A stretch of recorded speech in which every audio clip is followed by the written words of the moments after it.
All right, welcome everybody. Welcome or welcome back to Watch the Obsession True Crime. And it is Saturday night. It's a Saturday night late live.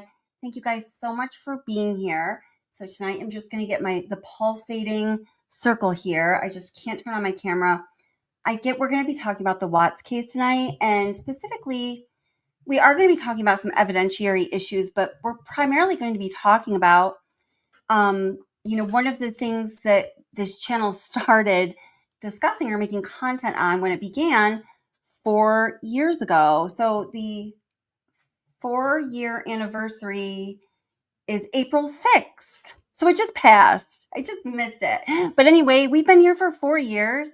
And when this channel started, the focus was, I would just become a behavioral therapist. And it was very much looking at relationship dynamics and dynamic true crime situations. This case, the Watts case, and those relationship dynamics being some of the most interesting, complex in some ways, but also textbook and archetypal in other ways. But really the Watts case, with all of the Facebook videos, the photos, the written cataloging, the journaling of the life of Shanann Watts, and then Chris Watts' life as well, but especially when Shanann met Chris, and then they had a family, and then their family grew to only a very young age before they were annihilated by Chris Watts, perhaps and most likely with the help of another, and you know who that person is.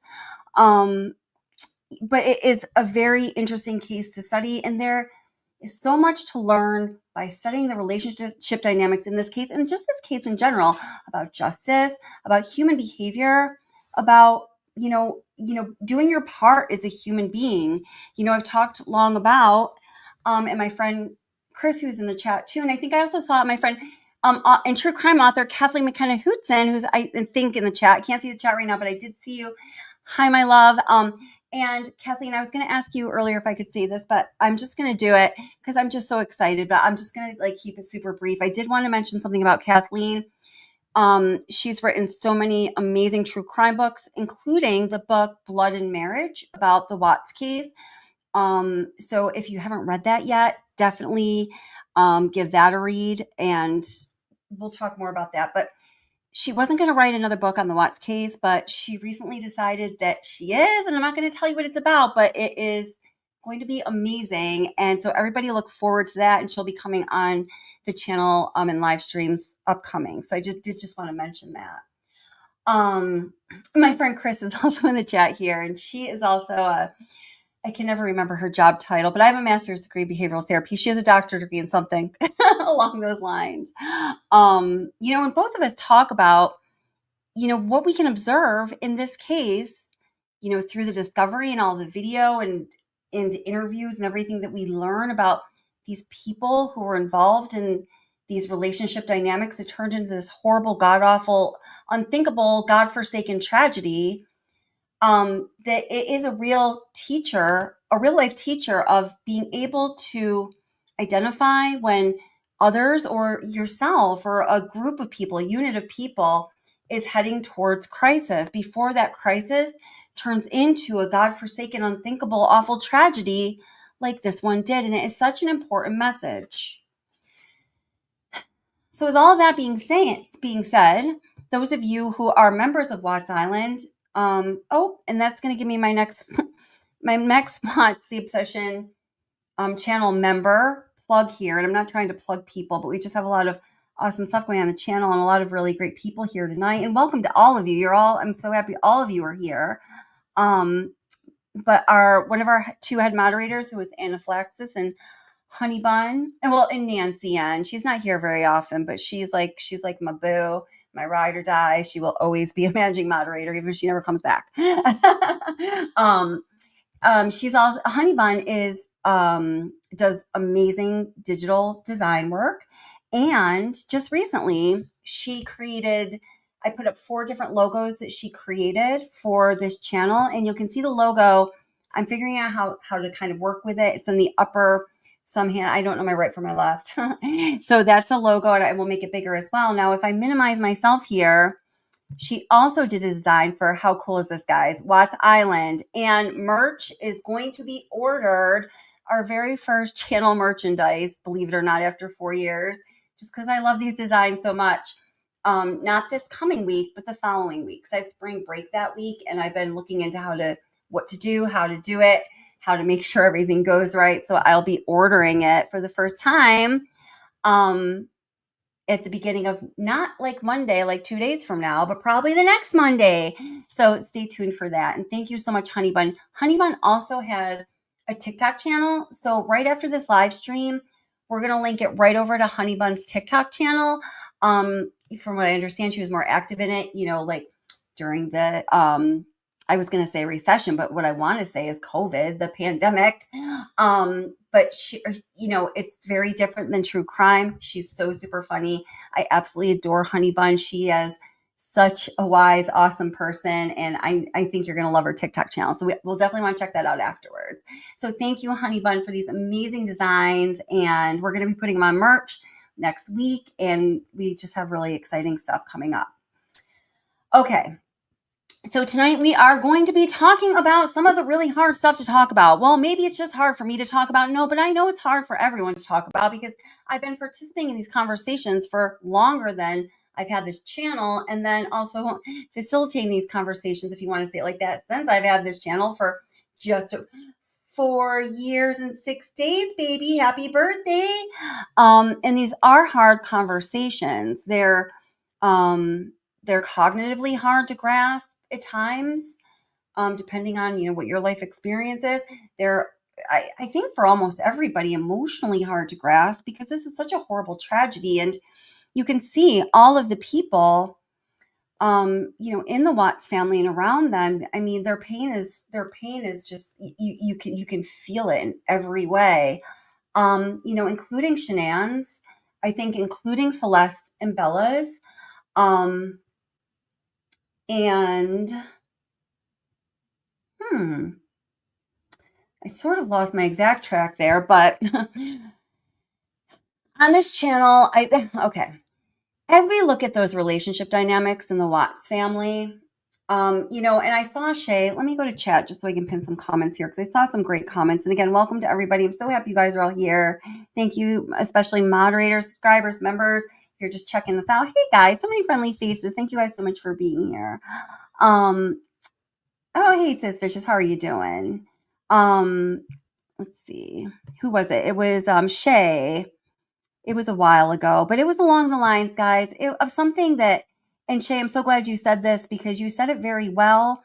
And it's something that I know so many of us, including myself, every time and all the time, want to say when we're talking about the family dynamics of this case and we are, saying something or presenting something that paints Shanann in less than an angelic, caricature of herself, saintly light.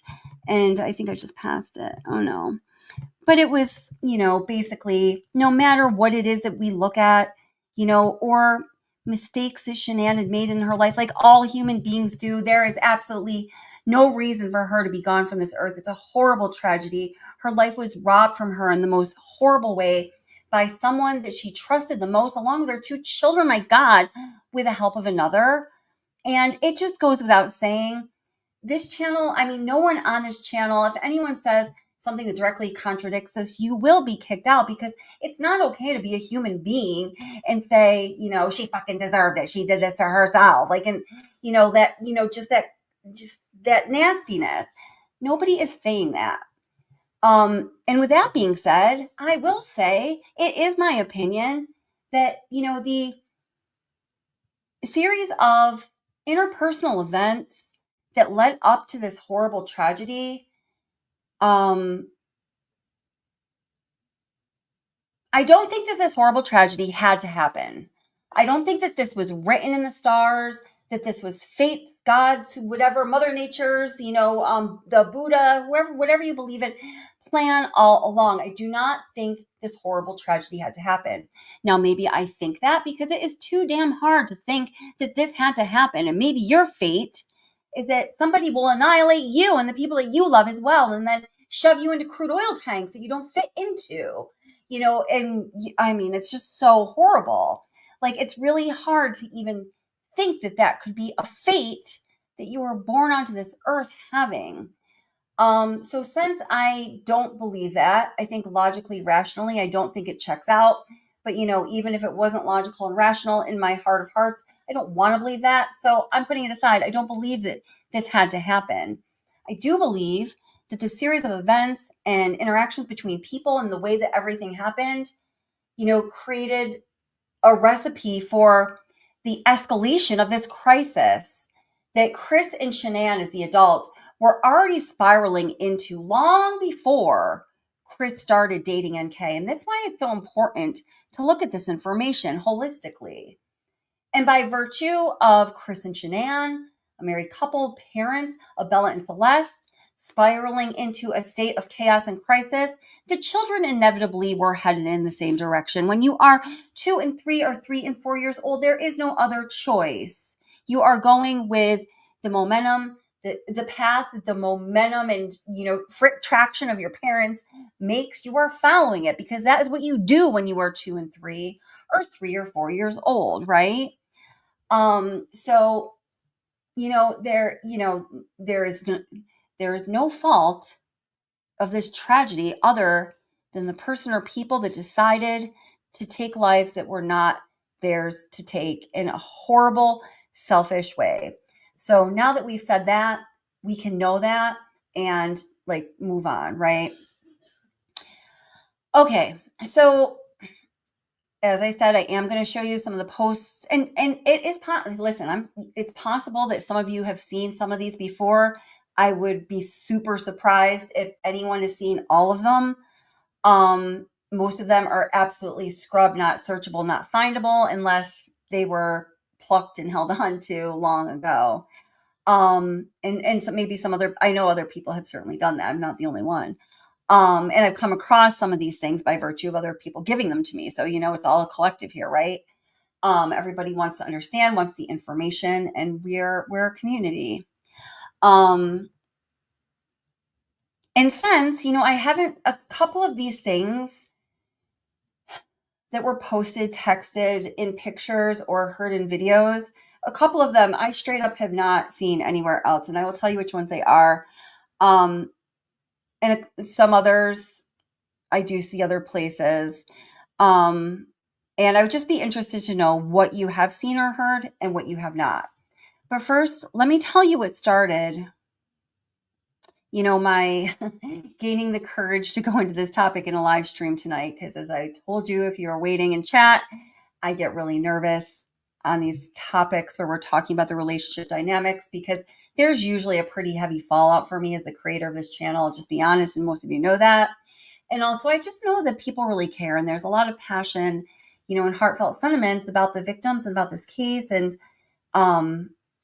I just think it's important to facilitate the conversation in a respectful and responsible way. And so I want to make sure I do that. And I just kind of get nervous that I can't do it, or I'm going to say the wrong thing, or I'm going to say too much, or, oh shit, I'm going to show you that. And that was not meant to go on the screen, because, so there's a lot of reasons for nerves. So some of you may have seen this, and I'm just going to tell you the total origin of it, okay? So a good friend of mine, who is very interested in the Watts case and studies the Watts case, texted me the other day on, I don't know, I think it was I don't know, I could look at my phone. It was about a week ago, and told me this. Let me get up the pictures first. Actually, maybe I'll just, so again, this is a friend of mine. And where did they go? Hold it. See, I'm being careful to not say those things I don't want to say, right? So you see the real life example here. Okay, pulling up the picture and then bringing it into the stream. Bye, Great Watts Island logo. Just for now, we'll see you soon, and on some t-shirts and mugs, some merch really soon. I'll let you know when you can order yours. And thank you again, Honey Bun. And so for those of you that hear, Honey Bun created these great logos, and she also has a TikTok channel. So after this live stream, we're actually going to go over to TikTok channel so you can check that out. She's one of the head moderators here, and she's my friend, and she's just amazing. Okay.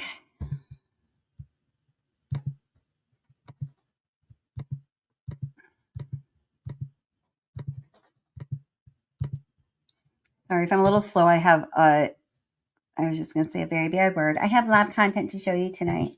All right. Okay. So my friend texts me this picture. Let me make it a little bigger if I can. Okay. And then make it a little even bigger.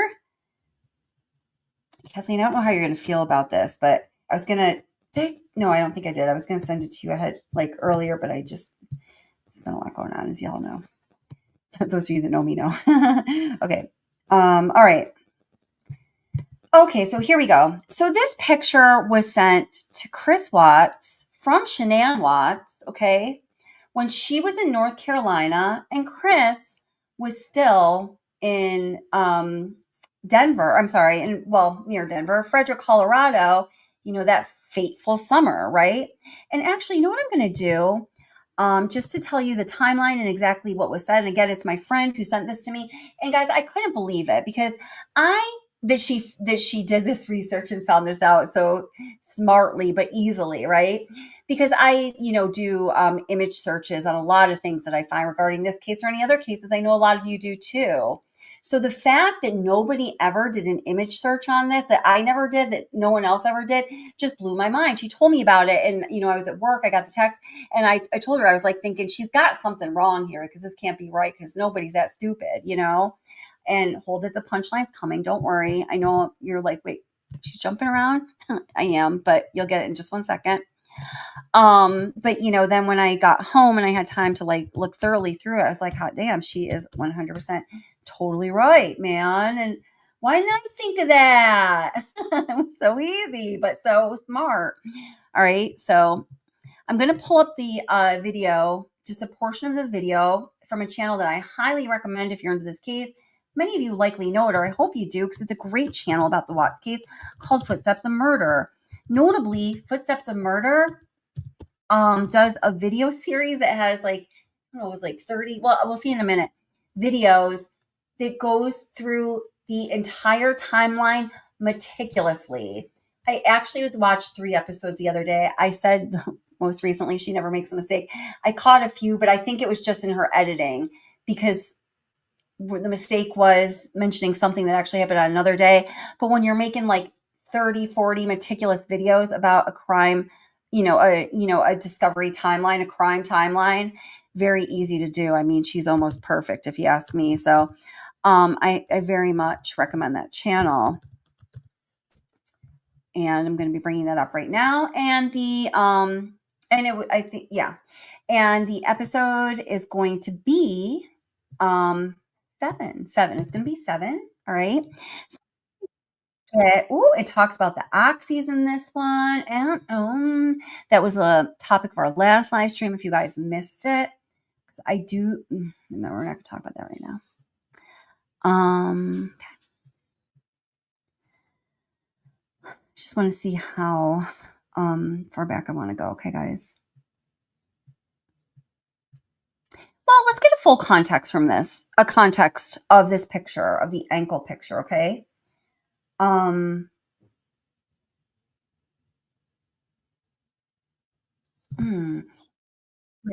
it. Yeah, let's do that. And then I'm going to show you the deal with it.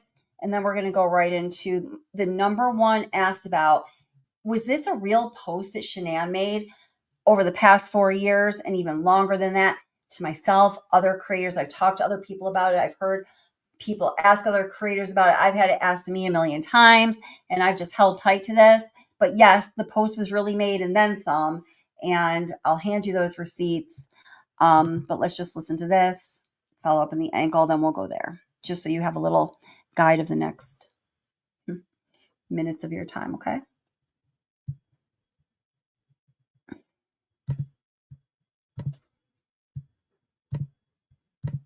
There's that great logo. Thank you, honey bun.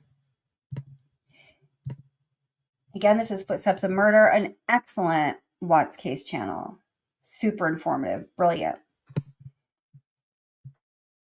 Chris left for work.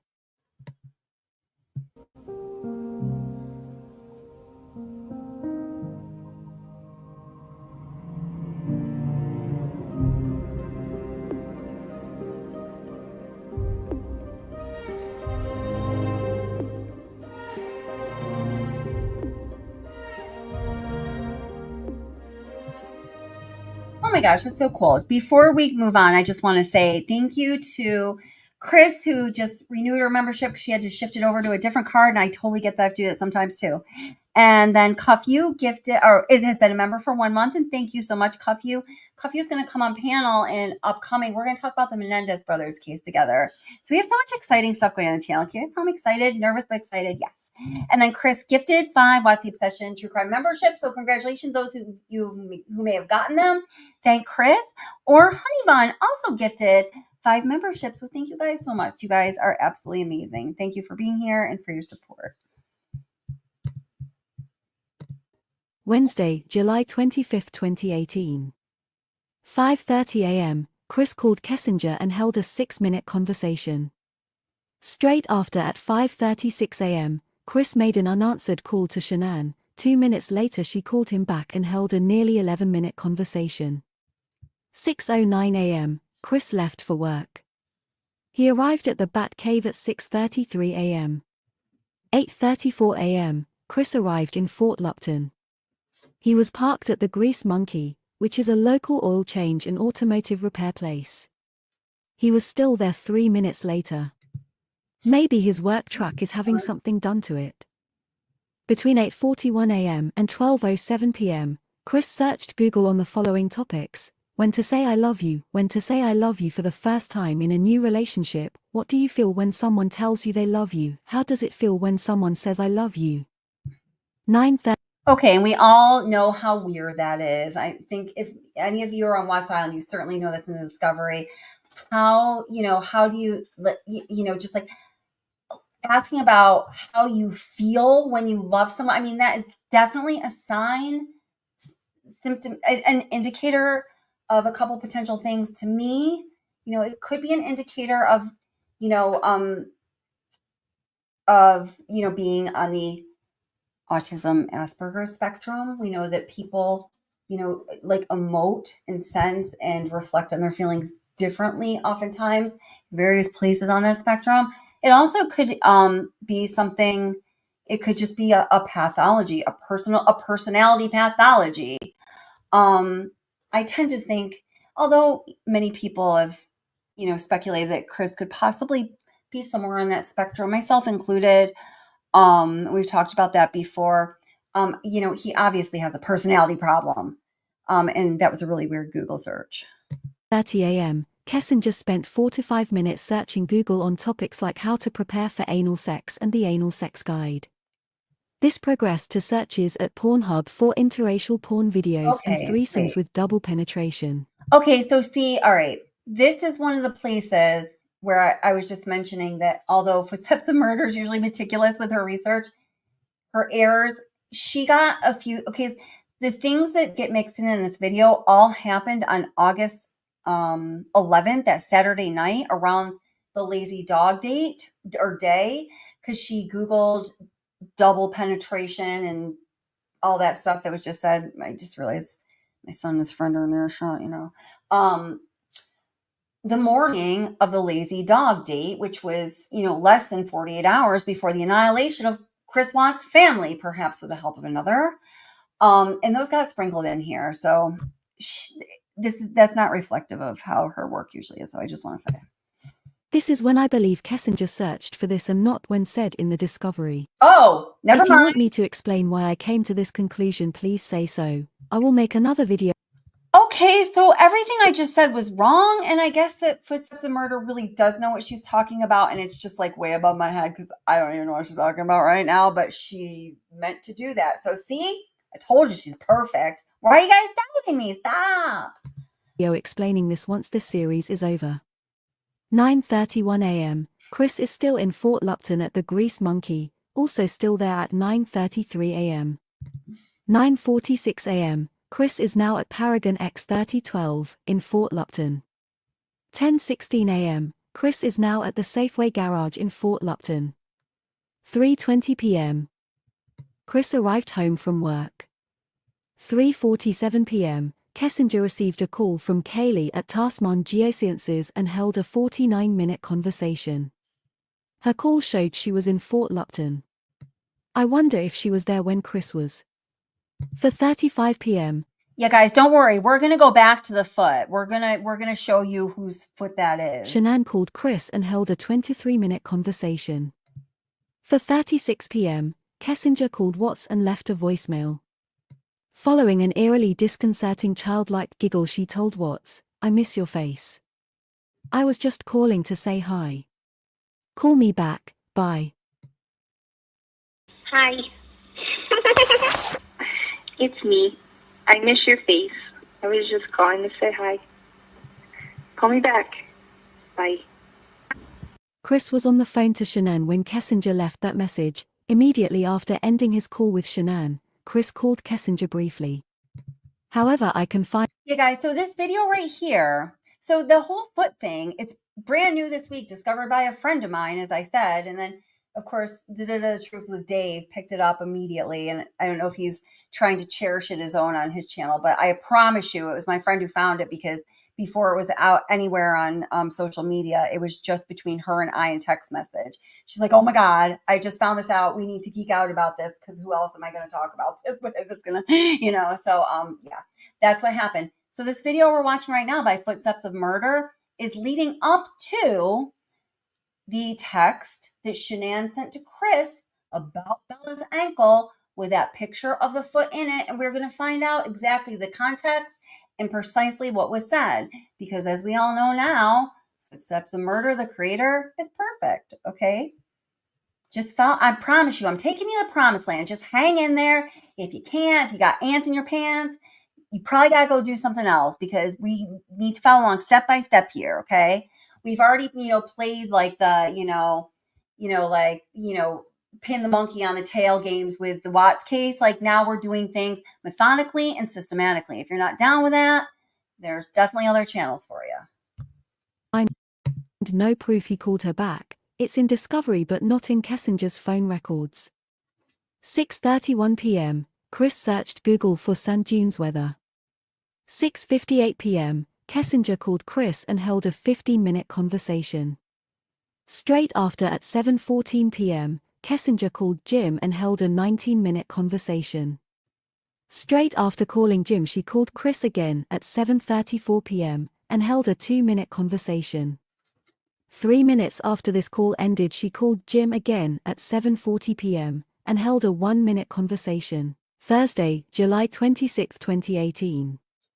5:30 a.m., Kessinger called Chris and held a 4-minute conversation. Call registered in Thornton.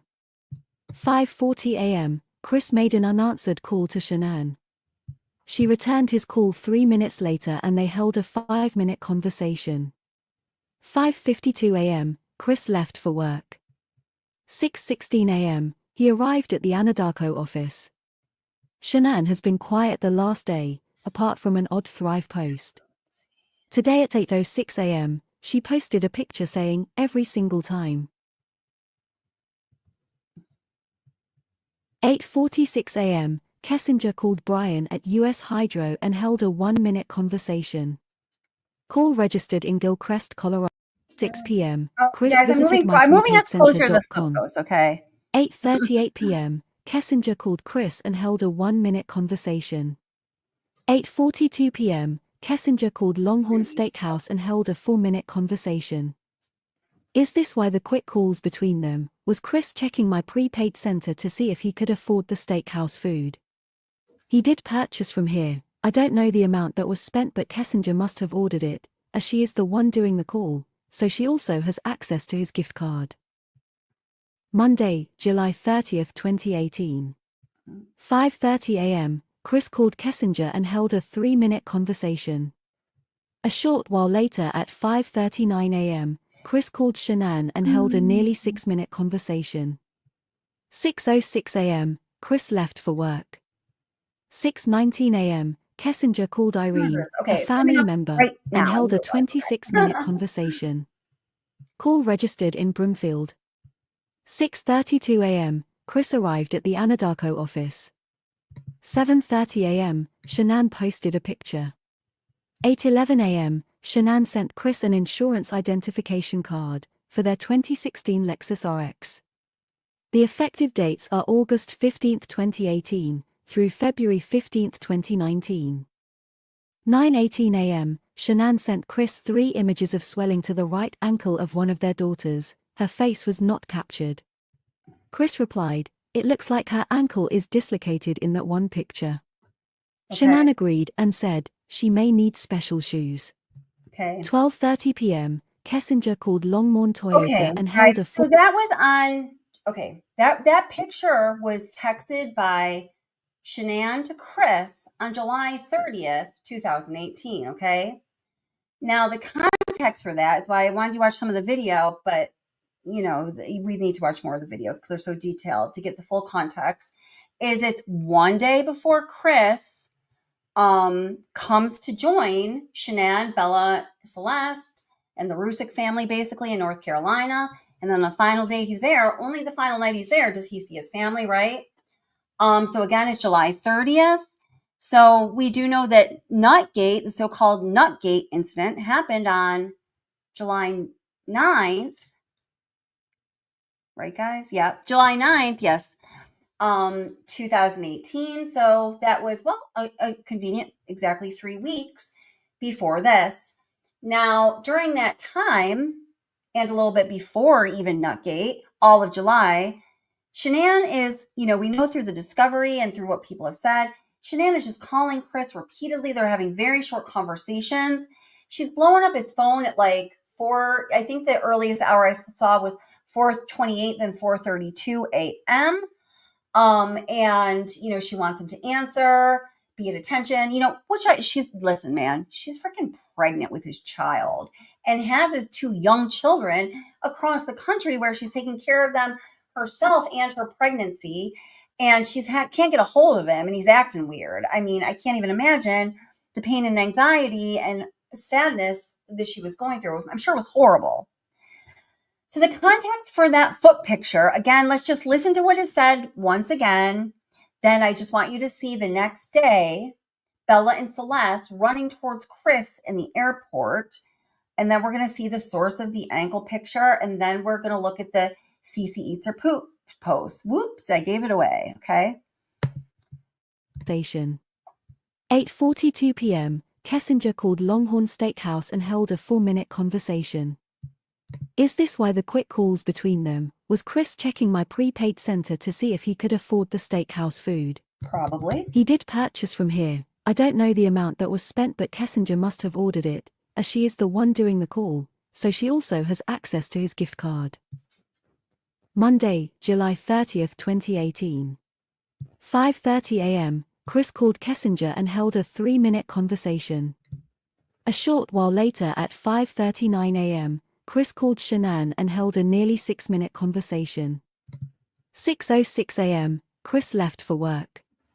6:19 a.m., Kessinger called Irene, a family member, and held a 26-minute conversation. Call registered in Broomfield. 6:32 a.m., Chris arrived at the Anadarko office. 7:30 a.m., Shanann posted a picture. 8:11 a.m., Shanann sent Chris an insurance identification card for their 2016 Lexus RX. The effective dates are August 15, 2018, through February 15, 2019. 9:18 a.m., Shanann sent Chris 3 images of swelling to the right ankle of one of their daughters. Her face was not captured. Okay, so at whatever time, Shanann sent 3 photos of apparent ankle swelling to one of her daughters. Now, where this creator said her face was not captured, that's what Michael Prill noted in the discovery in his supplemental report regarding the timeline and, you know, transmissions from the cell phones. He noted, it wasn't just her, he noted, we can look in the discovery, it's there. I've got enough to pull up, just you can go find it yourself if you want. Use the Control F feature. He noted that there were 3 photos of apparent ankle swelling in one of Shanann's daughters. We do not know which. Well, he doesn't say we don't know which. He just then says the face was not captured in the photo. So just hold on to that. We'll discuss what you think that means later. Okay. And so then this is the conversation exchange between Chris and Shanann. Chris replied, "It looks like her ankle is dislocated in that one picture." Shanann agreed and said, "She may need special shoes." She may need special shoes. Cha-ching, cha-ching, cha-ching, cha-ching, cha-ching, cha-ching. I wonder how much those special shoes are going to cost Chris. He doesn't have a penny to his name. And, now Chris is giving her the attention she wanted because Bella's ankle is fucked up and she might need special shoes. Cha-ching, cha-ching, cha-ching, cha-ching. 12:30 p.m., Kessinger called Longmorn Toyota and held a 4-minute conversation. Call registered in Platteville. She would have been at work. 1:32 p.m., Kaylee from Tasman Geosciences called Kessinger and held a 2-minute conversation. Kessinger is still in Platteville. 2:49 p.m., Chris is in Fort Lupton working. He went to Safeway in Fort Lupton and spent $14.01. This posted July 31st. 3:01 p.m., Chris arrived home. At 4:17 p.m., Shanann called Chris and held a 19-minute conversation. At 4:28 p.m., Kessinger called Kaylee from Tasman Geosciences and held a 15-minute conversation. Her call registered still in Platteville. Instantly after this call at 4:43 p.m., she called Chris and left a voicemail. Intermixed with her creepy giggles, she asked what's to call her back. She must have been driving when she was on her call to Kaylee, because her call now registers in Fort Lupton. At 4:48 p.m., Chris called Kessinger back and held an 8-minute conversation. Her phone now registers in Brighton. At 4:59 p.m., Kessinger called Hazelbrook Sober Living and held a 22-minute conversation. Call registered in Thornton. Hazelbrook Sober Living is on a mission to fight addiction, offering sober living homes for both men and women in the Denver metro, Colorado Springs, and Pueblo areas. 5:14 p.m., Chris called Vivint and held a 10-minute conversation. While he is on this call, Kessinger at 5:22 p.m. leaves him a voicemail. As soon as Chris ended his call to Vivint at 5:24 p.m., he called Kessinger and held a 39-minute conversation. Between 5:39 p.m. and 5:49 p.m., Shanann texted Chris asking what they said. Although his call with Vivint ended nearly 30 minutes earlier, and he was now on the phone to Kessinger, he responded he was still on the phone. Resetting settings and sensitivity, he said, should be good now. I will monitor it. 6:31 p.m., Chris searched Google for songs by a reggae band named Through the Roots. All right, let's move through Chris these then lyrics. I just searched want to get lyrics to the...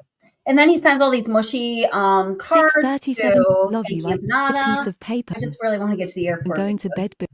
Here we go. Lines and a 53 a. Where's the damn Shanann, airport video? she is still in. Let her know when you. Oh, here. Kessinger and held a 4 p.m. Kessinger left a voicemail for Taylor, a friend. Her call is still registering in Fort Lupton. 1:19 p.m., Assyrian Protection Services called Kessinger and held a 3-minute conversation. She is still in Fort Lupton.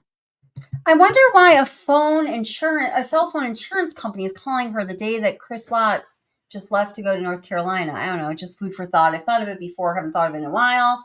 You have any thoughts on that?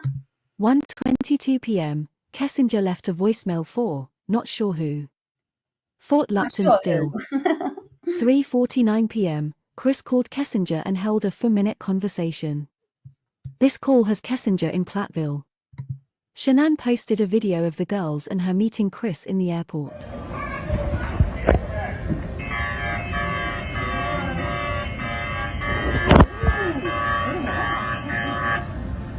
Can't run.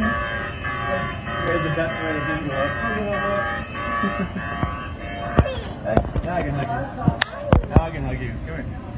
Come here, little girl. Hey. Hey. Airplane. I know. It is. Yes, I did. Did you notice how he looks at her tummy? And did you notice that Bella was walking fine? Okay, and this is just what's up, man. This is just what we can see. It's just what is. And then Chris also said, this is a really good point as well. She also said, given Bella was running in sand a couple days later, let's assume that her ankle is not dislocated or fractured whatsoever. Now, I am not a doctor and I am definitely not an ankle surgeon, but that sounds medically sound to me. All right. So here's the thing. Now, in other conversations that were transmitted to, that were transmitted anecdotally, like interviews with, I think, Chris's family, this Bella's ankle came up again, that, Shanann was, really urgently concerned about, and I will subsequently find these interview clips again. This just was like just found out about this past week, unbelievably. So, Rome wasn't built in a day, guys. Rome wasn't built in a day. There was a big deal made about Bella's ankle. And we can talk about it, but I'm just going to say my opinion because you know what? I'm talking about it. It's my channel. Here you go. I think there was a big to-do made about a lot of things with Bella that weren't a thing whatsoever. If you guys have watched my Bella Watts story series, many of you know I love Cece and Bella are both precious angels, completely innocent souls and beautiful children, but I've always just felt really special connection to Bella. You'll know that, well, I definitely think, but I think that it is shown to us, and I show to you through putting those videos together, that Bella was an extraordinarily joyful, alert, and just, young baby. We're talking baby. And in my mind, the turning point kind of for Bella, I don't think it was anything malicious, but I just think this is how her story panned out. And I know that things change for a lot of babies when their parents, are pregnant with another child, and you go from your short-lived only child life to now being a big sibling. I wouldn't know about that. I am an only child and I have an only child, but I hear it's a thing, right? Big changes. It's that picture of Bella in the crib. I know that many of you guys know it. When Shanann was announcing that she was, when Cece was going, or that when Cece was going to be due to Chris, and he comes in and looks around, and Shanann had staged that scene.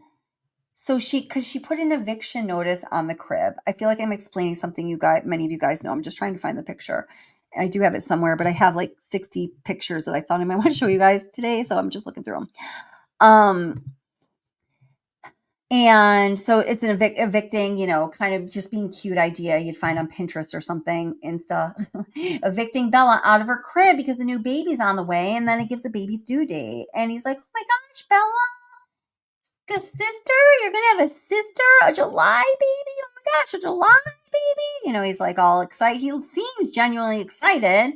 If he doesn't have real, like, human emotions, he definitely parroted in people well and camouflaged his pathologies, because I think he was very believable if he did not really have those feelings, particularly in his expression of his apparent love for his children, which to this day is still and probably always will be the most confusing aspect of this case for me.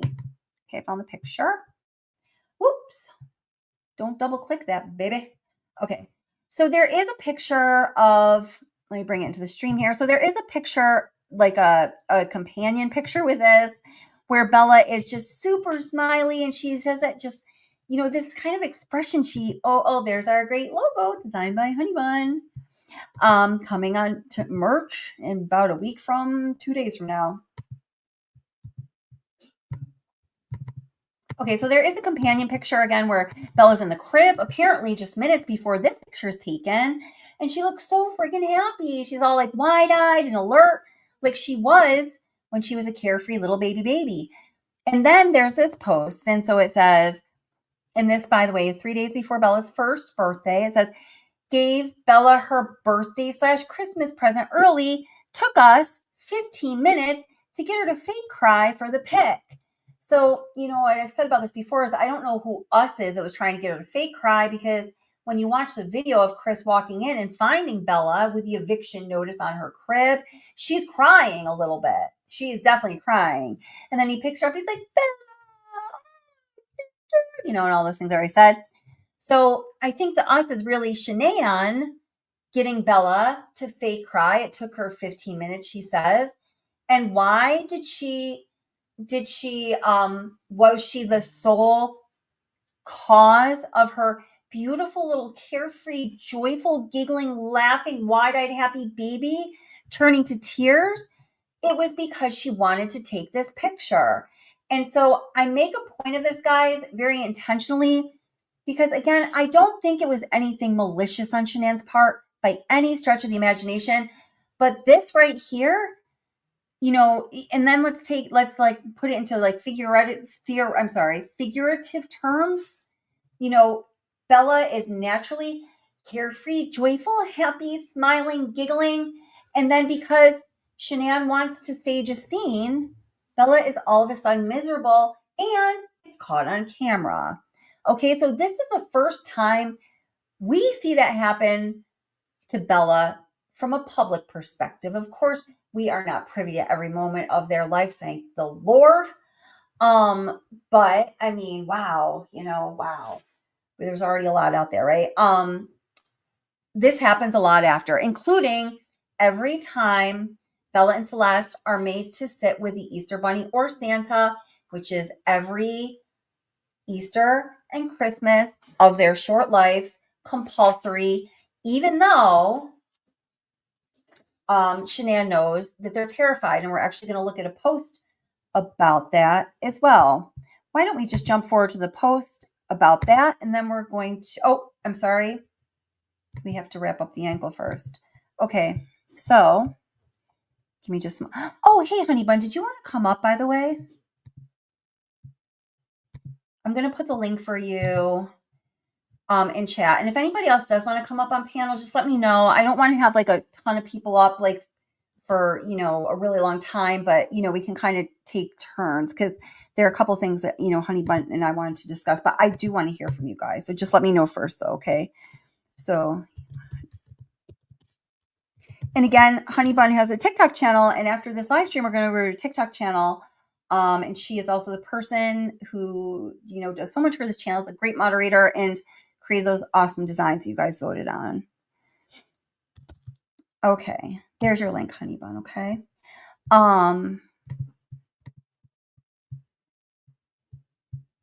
Let me just go back to the ankle link.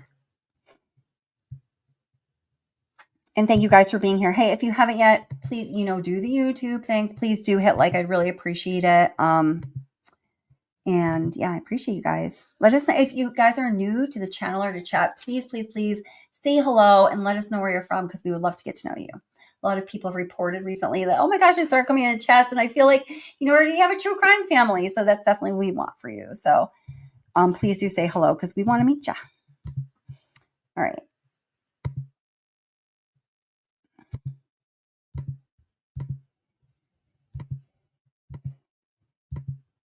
Okay. So when my friend took that picture, just out of curiosity, that picture that Shanann had sent Chris of Bella's apparent ankle that Detective Michael Prill noted in the discovery, there were 3 pictures, but her face was not in any of those pictures. I feel like he understood what Shanann was doing. She was trying to get attention from Chris. And hey, man, I fully understand why, because that bastard was completely neglecting his pregnant wife and 2 baby living children. And like, fuck him, man. He deserves to burn in hell. But she was trying to get his attention. We don't blame her for that. But using manipulative measures to lies, whatever you want to call them, to get Chris's attention for much lesser things is a habit that we can see throughout their entire known, time on this earth together. And also, and I'm just going to say it, and you can have a different opinion, but I stand firmly on this after all the research I've done in this case, using the otherwise happy, healthy, joy-free, carefree, smiling, giggling, bright-eyed girls, and then turning them into sickly, miserable, infected, affected, problem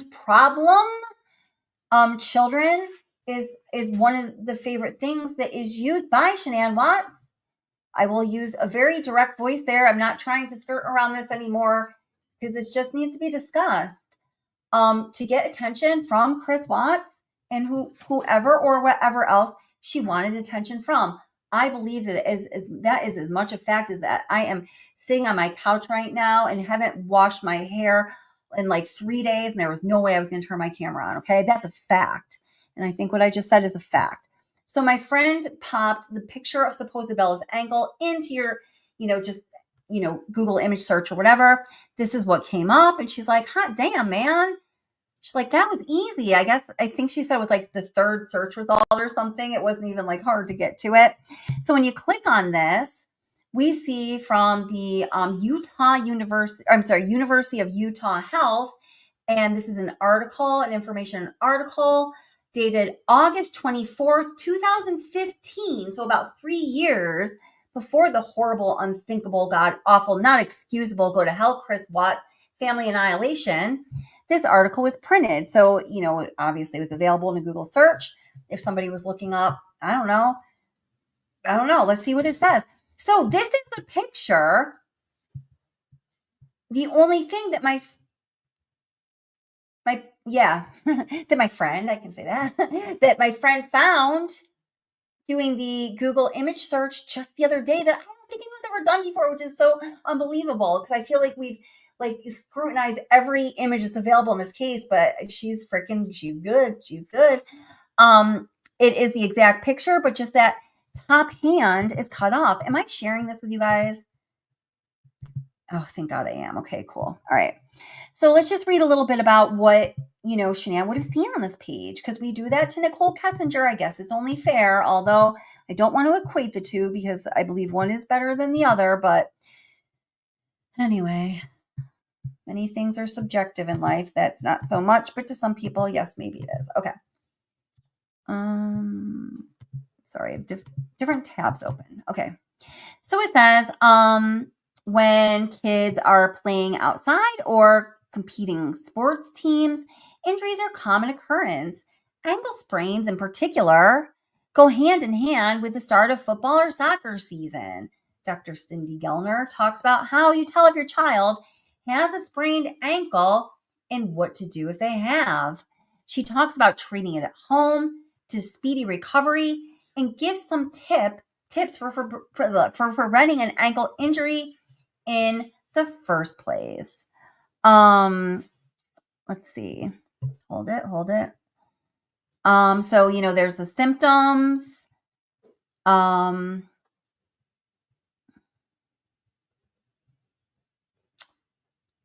Let's see. And then how you can handle it. It says and somewhere in here talks about special shoes, guys.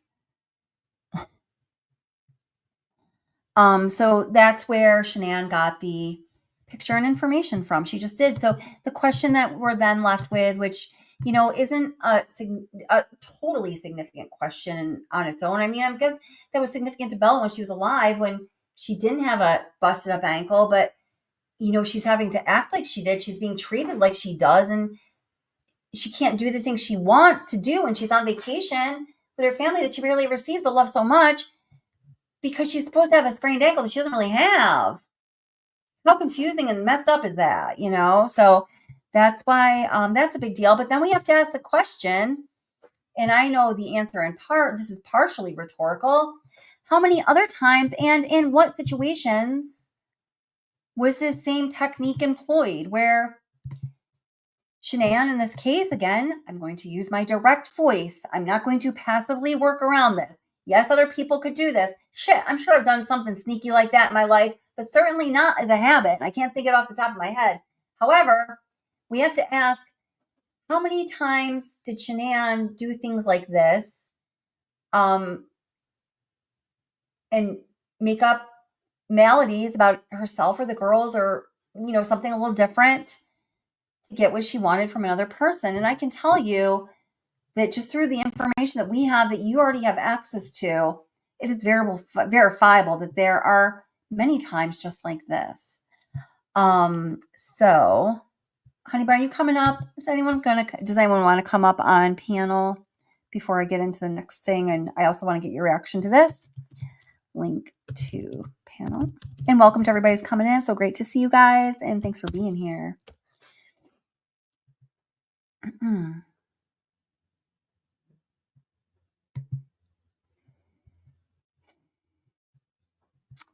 So I just happened to look at Serena's post, and I think this is like on. It was she said this like a while ago in the video, but Cece's alleged ear infection was discussed in her text. The girls never had anything as mundane as an ear ache or cold. It was always an infection or pneumonia. Yeah, that is true. Yes, I do agree with that.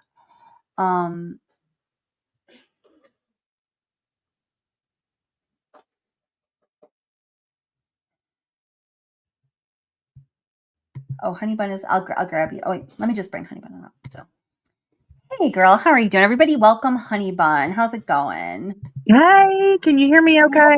Oh, perfect. Yeah, you're loud and clear. That's awesome. Oh, now I can't hear ya. Oh, hold on. Oh, now I can. We'll get this, guys. Don't worry.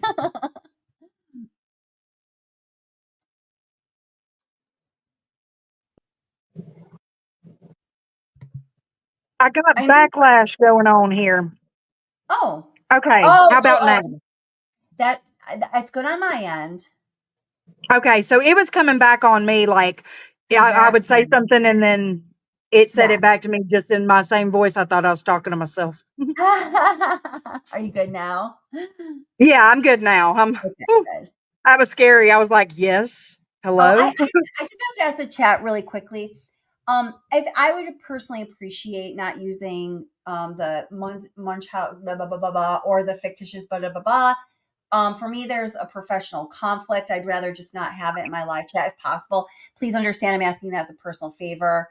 We know what you're saying, but so you're not doing anything wrong. It's just for me, and I want to just keep myself right in the right way. Okay. So what are you thinking, Honey Bun? I'm thinking, wow. I'm so happy somebody found that. Yeah. It kind of breaks my heart a little bit because she's. Oh wait, just 1 second. Chris, I just tried to bring you up really quick, and I got really quick feedback. So I'm just gonna wait till Honey Bun is done talking, then I'm gonna bring you up. Okay, go ahead, son, honey. Sorry about that. Oh no, that's fine. I just thought it was awful crazy, but she had to be feeling really, really unloved. Yes, yeah, and that is really, really sad. But yeah, bring Chris up. He was. I mean, Chris was showing her no love. Right. Yeah, bring up my friend Chris. Okay, all right. I'm gonna bring you up now, Chris. Okay, girl, how you doing? Chris. Oh. Where'd you go, girl? Chris. No, just kidding. It's not doing that. Oh, she went down. Okay, try to come back up. I'll grab you as soon as you come up. Okay. Yeah. Oh, look, your logo or your Watts Island designs in the background, and your logo. Oh yeah, look at her. I love it. I looked up and I saw it in the corner, and I was like, "Look, everyone!" Yeah. Oh my God. There was I have to look at the finally how many people voted on the logo. So I put it up for voting, and what you guys picked, that's what we went with. I couldn't freaking believe it. It was like over 1,000 people. Thank you guys for voting. I'm gonna That's get that. awesome. Yeah, it's amazing. And people, and I know a lot of you, some of you are asking who did the designs. You thought they were great, wanted to connect with Honey Bun. So again, we're gonna go to our TikTok channel after this. Oh, and Honey Bun, can you please, as much as you want to, and as soon as you can, put the link to your TikTok channel in the chat, and we'll pick it up and repeat it. So if people want to go there another time, not just with us after that, they can do that too. I got it right here. Okay. It's on. I'm just gonna throw it. Did I send it? Or maybe no, I didn't. I'm an idiot. Yeah, I sent it to you actually. Okay, on my private chat. Okay, cool. I got it. I'll pick it up and post it. Perfect. Good. All good. So, Chris, what are you thinking? Are you able to hear me? I am perfectly. Okay, I was trying to go with my headphones to eliminate some of. Oh no, she dropped off again. I'm going to get you again when you come back up, and you better come up, Chris, because I just love hearing what she has to say about things. And again, Chris is the person who she's come up a panel sometimes. We have similar career paths, and I really just very much enjoy hearing her perspective. So the TikTok link, I'll label it in a moment, but just right now, I just want to at least get it up and chat. Maybe if a moderator could pick it up and label it Honeybun's TikTok channel, that would be awesome. And let me just see if she comes back up. I'm going to read a couple. Oh, and Honey Bun's gone. Damn, guys. Wow. Should I take that like person? Oh, and she's back. Hi. Oh, look at me. I got my hoodie on and my hat on. Lord Jesus, take me off of here. Funny. Look, Oh my God. It's one of those things. I like the way I look right now. I was just like, this was just ended up being a day. Like when I got on StreamYard, I like did one of those, like put my thumb over the camera just in case. Like I'm like, I do not want to be seen by anyone. oh, absolutely. Well, it's funny because I literally was like, I hid my camera first go around. This time I was jumping in head first. I wasn't thinking. And this is what I'm looking like I'm eating a chili dog right now and slurping on a slushie, and I look crazy. You just drove 6 hours back from work today, so man. Yeah, I did. I did pull over to sleep though once. That's good. I'm glad you did. So yeah, I just want to see if the foot picture is a Google pic. Yes, that's what the conclusion we came to. Hi, Aunt Diane. How are you? I'm not sure when you came in or when I showed that, so I'm just saying hello and getting us all on the same page. Now, okay, you know what? I'm just going to, and again, this is this is true, and I know people have different opinions. Weaponizing the girl's illnesses was really disordered no matter what. And now, one of the things I very strongly believe, and I made two, I think, really well put together videos about this. And, if we kept watching that Footsteps of Murder, the timeline narrative, we were going to see that in a couple days, right around the time when the ankle picture was sent, Bella, Cece, and Shanann went to Bojangles, and there's a picture of Cece with her big Bojangles bag in her car seat eating fries, and she has another package. Bojangles on its website and in its restaurant says we are not, an allergy safe place for any allergies, including tree nuts, because we have the potential of cross-contamination. We do not take the precautions to serve people with allergies. So you just need to know that legal disclaimer. And Bojangles is not the only thing that Cece eats that has that legal disclaimer saying, honey, if you got a tree nut allergy, you better get far, far away because we're not promising a damn thing. Right. So that's that. I just don't know how somebody could. I mean, trust me when I say that I do not believe that she deserved any of this. I still just don't understand how she could take her kids through that. Yeah. Confuse them. I mean, that's so confusing. Yeah, no, absolutely. And it really, it is confusing. And, yeah, I mean, I'm just like trying to pick my words because there's so much I could say about that. And I'm trying to get into StreamYard. I'm going to text you the StreamYard link from my phone, Chris, and we'll see if that works. So I'm just going to do that really quick. So go ahead and say another couple words, honey bun. Okay, so when I was a kid, one of my cousins actually told me that I was allergic to Kool-Aid and that if I drank it, I would die. Oh, And yeah, well, I was 16 years old when I realized that I was not allergic to Kool-Aid. Oh. I missed out on Kool-Aid my whole life. Well, But it's kind of interesting that you say that because, one of the things that I find so upsetting is, and guys just do understand, and I will provide the link to those videos in the description if you want to watch them, the videos I made about the tree nut allergies, and then you decide for yourself. Okay. I'm not going to go over all the here. Whoops. Hold on, I got it now. Oh, I got it. Hold on. I got to abort that. I can't. Oops. Just give me a second, okay? did some bunny stuff just go There we go. down? Okay, there we go. No. I was trying to get the link for Chris. I can't text you the link because I don't know. Apparently, know how to pull that off. Okay, so there. Oh wait, I think she's backstage again. Okay, we're gonna try this again here. Oh no, it's Ara. Hey, Ara, welcome. How are you doing, friend? Hey, Miss, how are you doing? Good. It's great to see you. Oh my God. Well, it's good to be with you. Yeah, absolutely. So, how are you, and what are you thinking about the topic at hand? Well, Kelly, I'm logging into your live late, right? Okay. But I'm here like to be supportive, and I want to be with you. So tell me what you want this live to be about, and then I can give you. Well, my darling, we're pretty deep into that, but I am about to switch topics, so you just stay Okay. tuned for the next thing I'm going to show you, okay? Yes, So ma'am. one of the things we're doing is you'll just have to go back and watch the beginning of it because Yes, ma'am. it was a long into it. But thank you, and I'm so glad you're here. There are some messages, posts, exchanges, um, having to do okay, and they mostly are having to do with Shanann and how it would reflect on her because as far as within the Watts family, it is her information that might reflect poorly that was scrubbed and cannot be found any longer. Hmm. So over the years, as I'm sure Ara, because you've been Hmm. on Watts Island, I think longer than I have.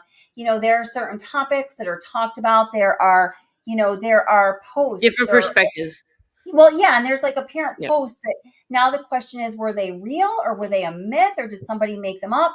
And we just had our 4-year anniversary 6 days ago. I just realized that now. So for 4 years, there are certain posts because they are so uncomfortable to me, and Mm. they're so like kind of that I'm like, I'm not even going to go there. I'm not going to comment. I'm not going to show it. Well, Hmm. I have confirmed that this one exists that I'm about to show you, but I have never showed it to anybody until this week when I think I texted to you, Honey Bun, and Chris. Yes. And No, Yeah. yeah, you did mention that you were gonna show some stuff that you chose not to show yeah, on your platform for a while, but like there's something about exactly. this time that you want to Yes, put it out yes, there.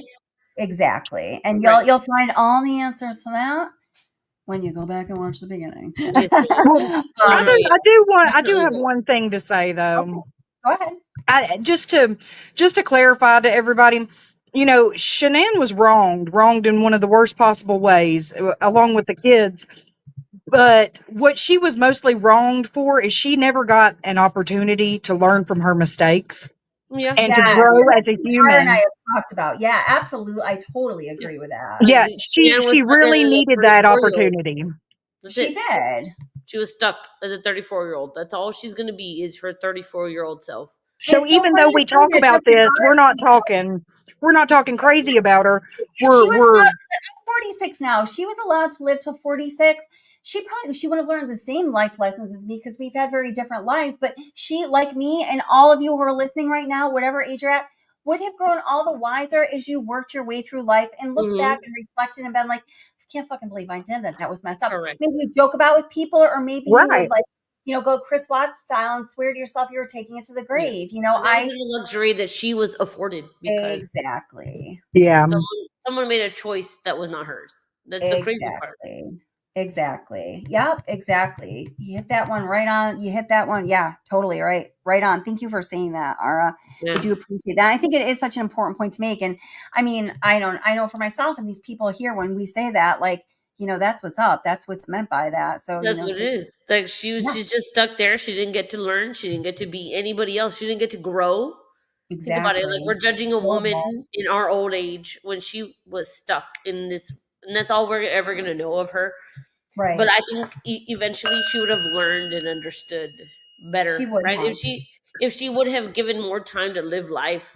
And even if she didn't learn and grow, she never got the opportunity to. So it's just as Exactly. Exactly. That wrong. would have been life. That would have been hers, One not hundred to, Yeah, percent. yeah. yeah. Yeah. Yep. I don't know if that falls in line with what you were speaking on tonight, Kelly.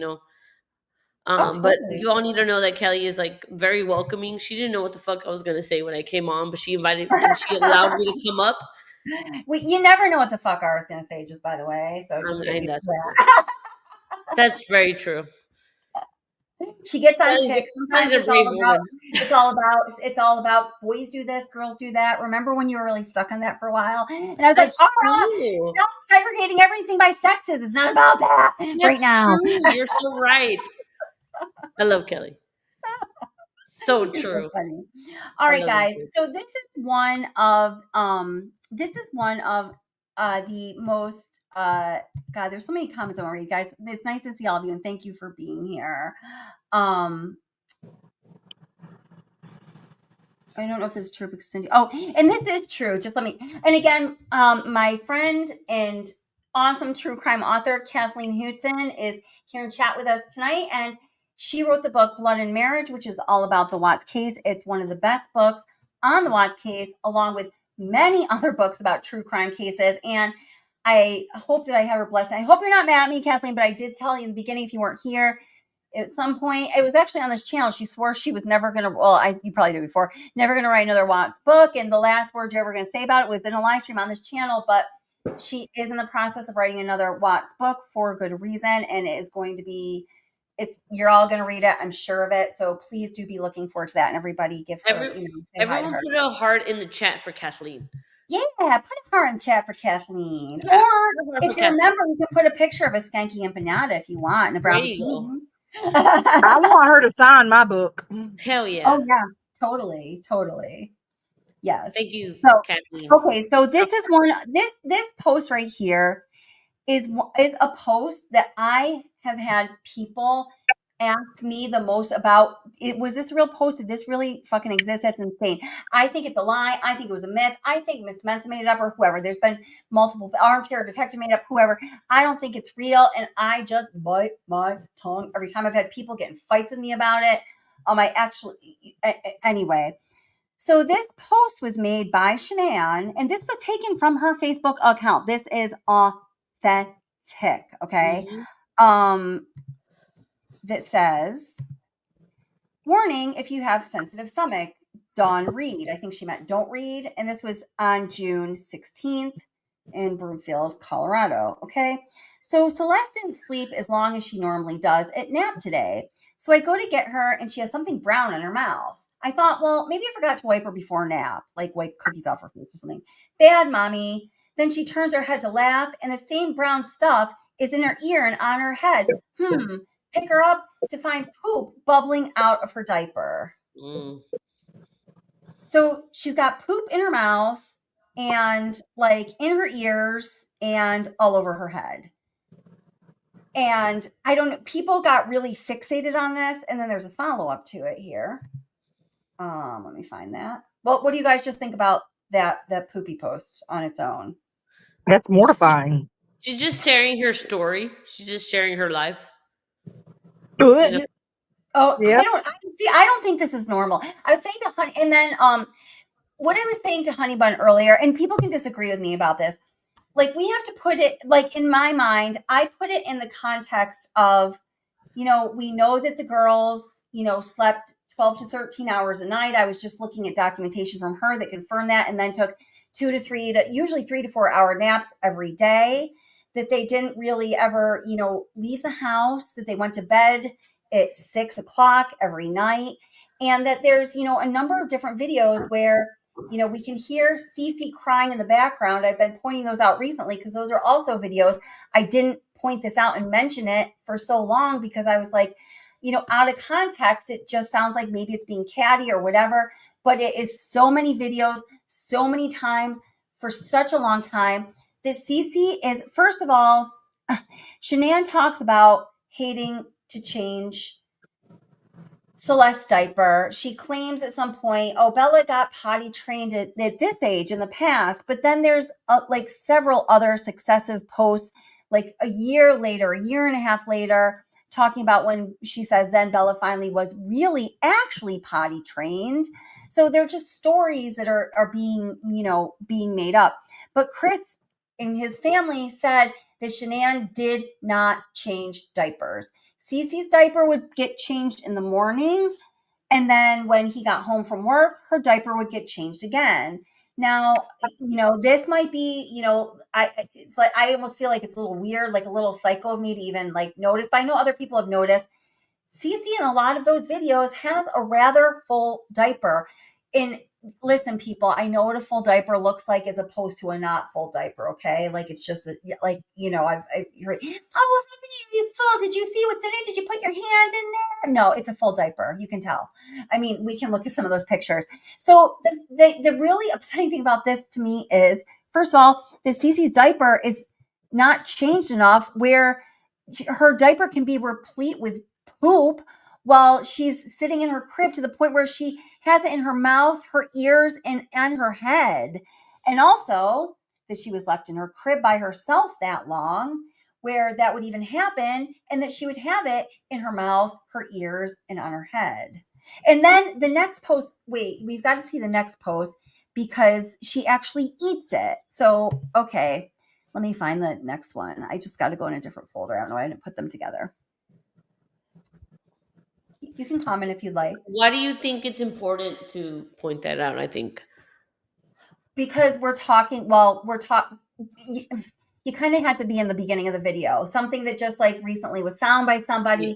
We're talking about some of the things that have come I'm up behind. along the way that have to do with the relationship dynamics, the family dynamics, and the interpersonal dynamics. Yeah. As a behavioral therapist, the thing that I've always been talking about on my channel. And Yeah, some of like the make it things aware of like all angles of the that have story. been like not allowed Mm-hmm. in the arena or on my own channel, That's true. because of the backlash due to the climate Mm-hmm. on social platforms, I mean in general, but specifically on YouTube, that this case has created. And Yeah, it's like people, sometimes putting your personal opinion out there will piss so many people off that it's yeah. better to just talk about what they want you to talk about.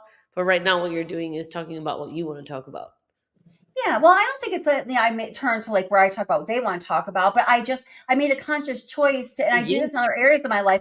If I know that like I'm walking a fine line, and if a wrong move is going to really jeopardize something that's important to me, I make the decision ahead of time that we're not No. going to go there. So I'm never This put in whole this story is position. important to you, and you Yeah, analyze every angle of it, and that's what is respected about you. thank you. I appreciate that. You know what I But mean? Like you especially talk about everything, not just yeah, like one perspective.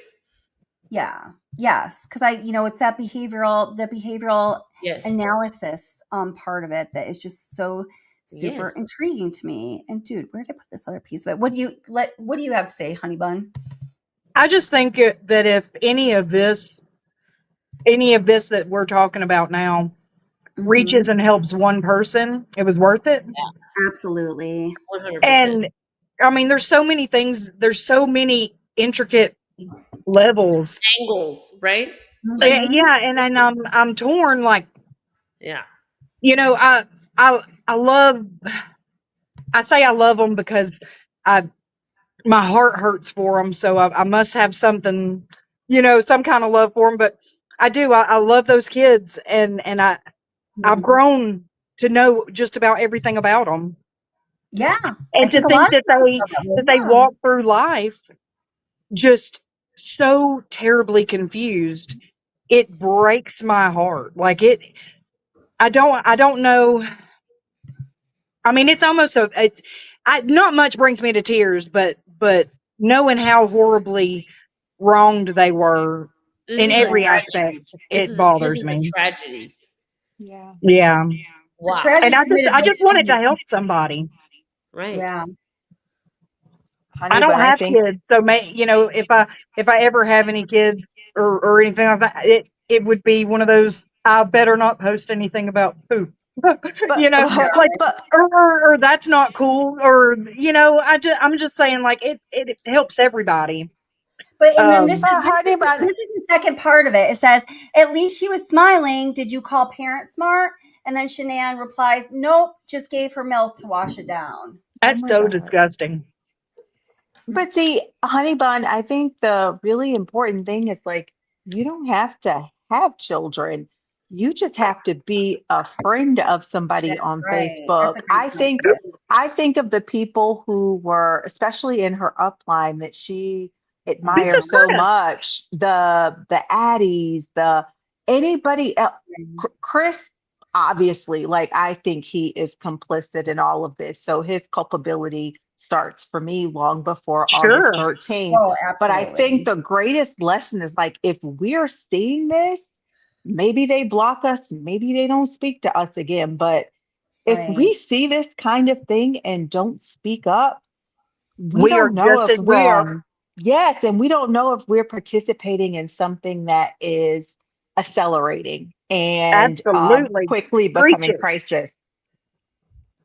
Yeah, Yeah. that's a I great point. believe that.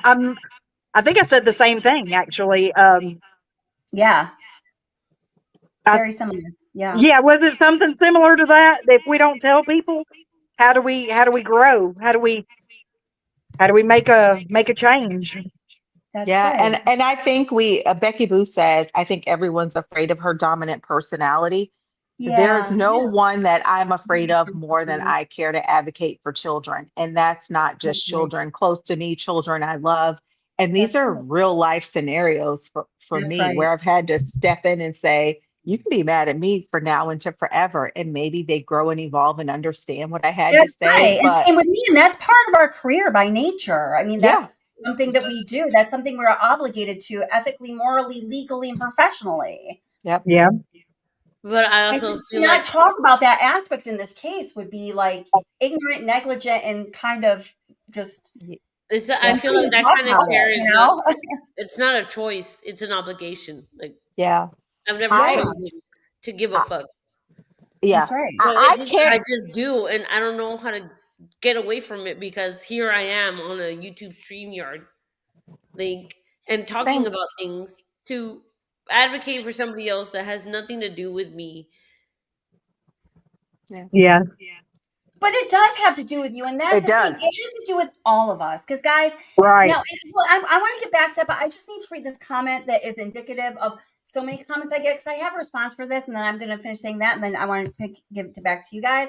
Lillian Ray, hi Lillian, welcome, says, I won't be back. I was strangled, and I am so sorry you were strangled. That is absolutely horrible. And there's some people here right now that have had that same experience, and that is not okay. It's never okay. It should not have happened to you. And I hope you have all the support you need and that you're healing. And whoever did that to you never should have done that to you. And you should have lived a life without that ever happening. I'm truly sorry about that.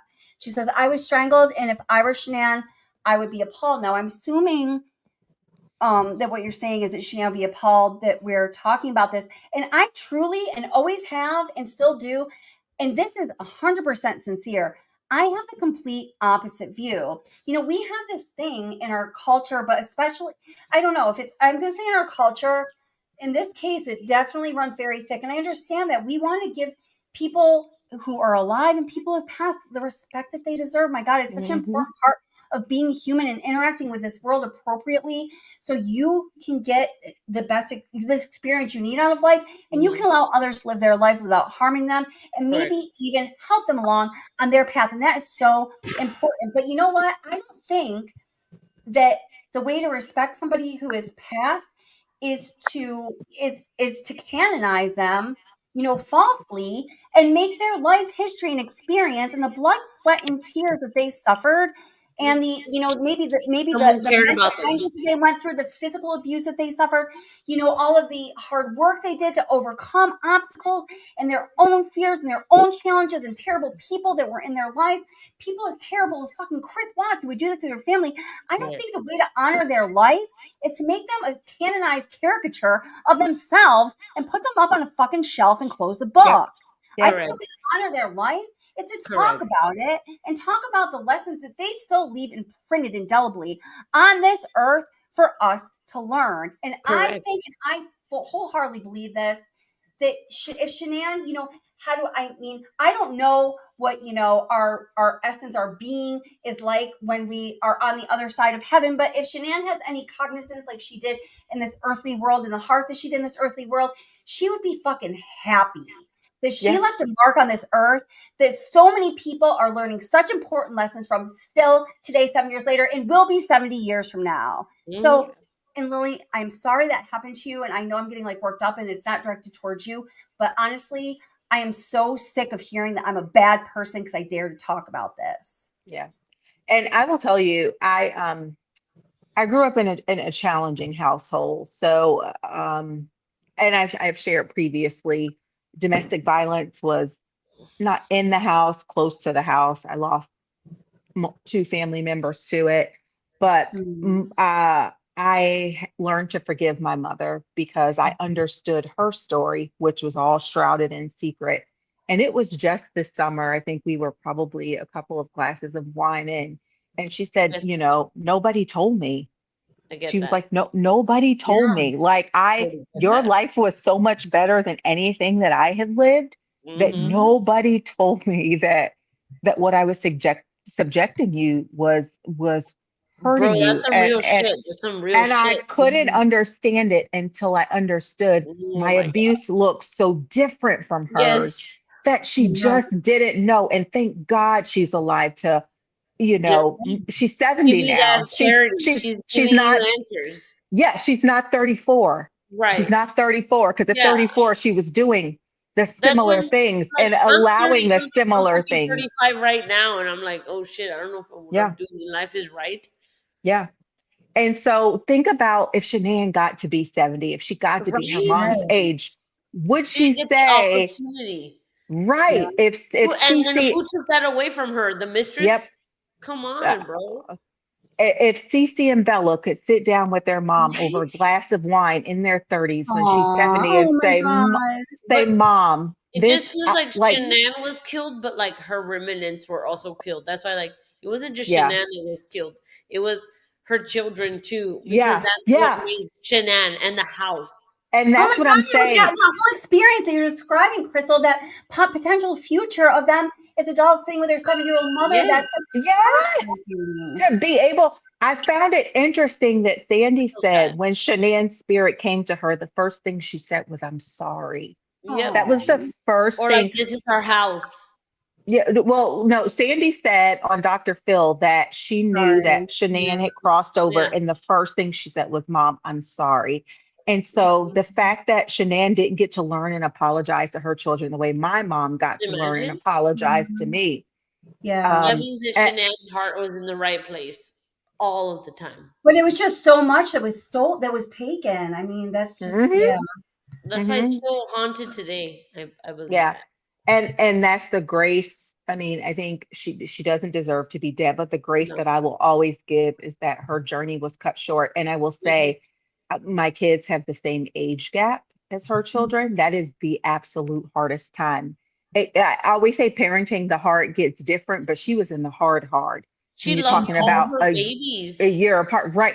But She also lost all like her big, babies. if Bella was 10 and Oh my Cece was 8 god. and 9, her Oh my experience god. would be very Right. different than Oh, 3 and 4. Like I that's know, in the like, it's like thick such of a it. It's premature in the experience. Like, you're like hurting. Mhm. It's the most Well, it's just painful thing. you're exhausted. It's Yeah. it just what it takes to be a mom to a 3-year-old is not what it takes to be a No, I mom to a know. 10-year-old. It's not what I it takes to lost be a mom to a I 16-year-old. lost my So, niece at 1 year old. I get it. mhm, mhm, Mm. I lost my niece to console my sister and then lose a niece at the same time. Two Mm. different experiences, right? You have to choose Yeah.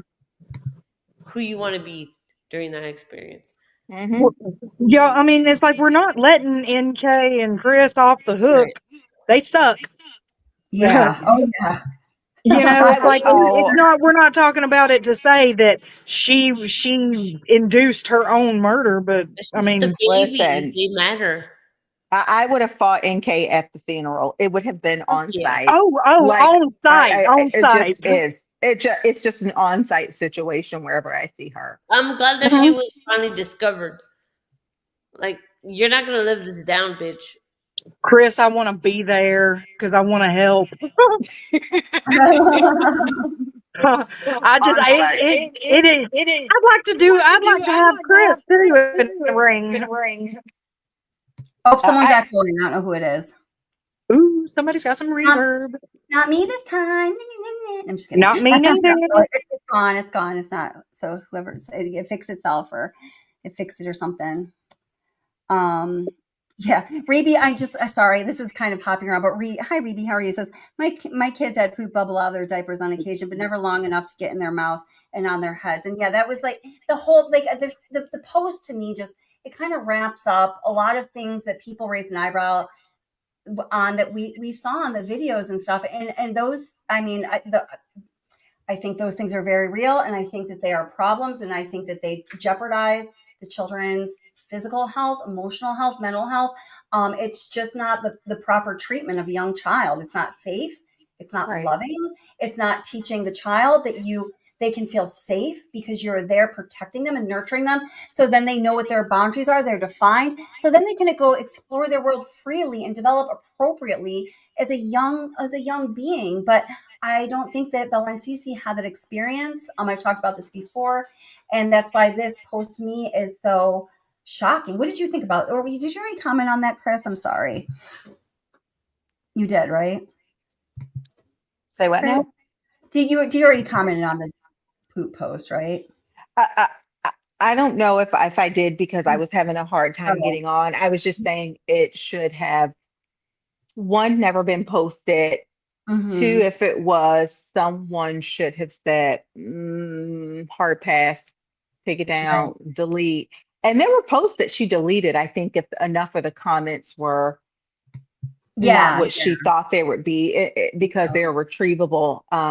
But what I Mm-hmm. did notice a lot was that her father often would say, "Poor Bella," Her or dad did say that. her dad said that on so many posts.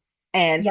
I do not think that can be underestimated. That's just not Yep. a passing comment that many times. There was enough cognition and recognition to say something is happening that's off. But we also, That's right. with everything that we don't know, we do know that her and her mom got into an explosive fight where they got in the Mm-hmm. car and Yep. left. And according to Chris, who's the biggest liar on the face of the earth, so they could have been Mm-hmm. fighting over brownie batter, who knows?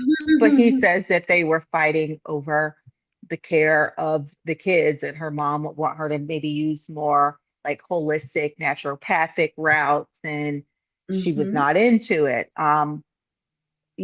My retort would be, you learn to get attention through medical issues by how you were raised. And I say that as I knew as a kid, I could get attention if I was sick. I Yeah. learned that very early. That's the only time I got like positive attention. Not that I was posted on I had Facebook that or any of those experience things, too from my but mother that particularly. Yeah. that was my experience, that if Mhm. my mom was going to take a day off work, or if I was going to Yep. get any one-on-one time, it had to be through me being sick. Same. Yeah.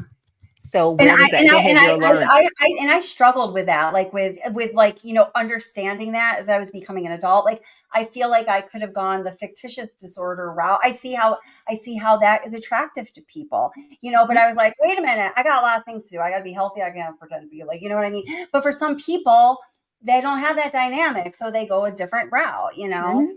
Hmm. Yeah. So it's funny that you just said that about Frank, because so Kathleen Hootson, who is our favorite true crime author, who's here in chat. Earlier, she said that there was a post about Bella reading in the dark, but she wasn't sure if that was act true or not because she heard it from Cindy. And if you don't know, Kathleen actually the book All My Broken Pieces, which I read out on this channel, and I actually included some things that Sandy Rusick said in her letter, and one of the parts of it. My apologies. I'll someday clean it up. And then, like the final chapter, that was actually Kathleen's book, who's here in chat now, that was stolen. So she never got to publish it. That's why it's so brilliant. But it was Cindy Watt's story. Correct me if I'm wrong, Kathleen. But here is one of the posts about that. Oh, and then earlier Kathleen said, oh yeah, Bella read in the dark. And then I want to get to her next comment. And Frank actually commented on that. And so then Chris just said that Frank would comment, poor Bella. So here is one of the posts about Bella reading in the dark, but there's another one as well. So let me just bring this one into the stream. So again, all of these posts that people have asked, is that for real? Like here, like, okay, we're going through them now. Like normally I don't want to go there, but we're just going to go there. Thanks to the ankle. Yeah. All right. Hold it. Stop screen, start screen.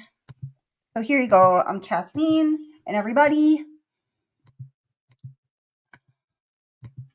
There we go. Okay, so this I just actually Google searched it. This is on Reddit, the Watts Murders subreddit. So it says Shanann Watts is with Bella Marie and 3 other people. This is July 12th, 2015. So Bella would have been 1.5 just about on the dot at this time. And if we could go down on the post, we would see that she is sitting in a chair in the dark with a book. So Shanann herself says Bella put Bella to bed and she wanted to read one more book. So she grabbed the book off of her shelf and sat in her chair in the dark and started flipping through the pages. Bookworm, love her. Now, another comment that Kathleen just made was I always thought that children napping was an urban legend. Do you mean the Watch children or children? I think you mean the Watch children. So, Kathleen, this is something I have thoroughly researched. I could send you a million examples of Shanann taught they've got to be in bed by 6. They wake up, they usually sleep 12 to 13 hours. They, on a compulsory basis, sleep for 2 to 4 hours during the day on any given day. A lot of the times in the videos where Shanann was promoting her Facebook stuff, I started making a video about this. I don't think I actually, did I put it out or not? I can't remember. I think I made a short about it. Shanann talks about the girls have been so bad today. They have been in timeout 7 times each before 9:30 a.m. They're going to be going down for a nap soon. It's just like, what kind of life is this for a young one? Like, I mean, see, Cece's energy was absolutely extraordinary, like Rampage, right? She's either on fire or she's asleep. I think if Right. Cece had, developmentally appropriate activities to keep her Hmm. mind and body occupied, that would have, consumed some of that energy, and that energy would have then turned into brain development, motor development, occupational skill development, speech development, all the things that are supposed to develop at that age. If she went outside and had a range of environments and fresh air and people to interact with, same thing, all of that energy would have developed all of those parts of her, both physically and, in other ways. But because she didn't have those developmentally appropriate experiences or outlets, all of that energy just kind of became frenetic.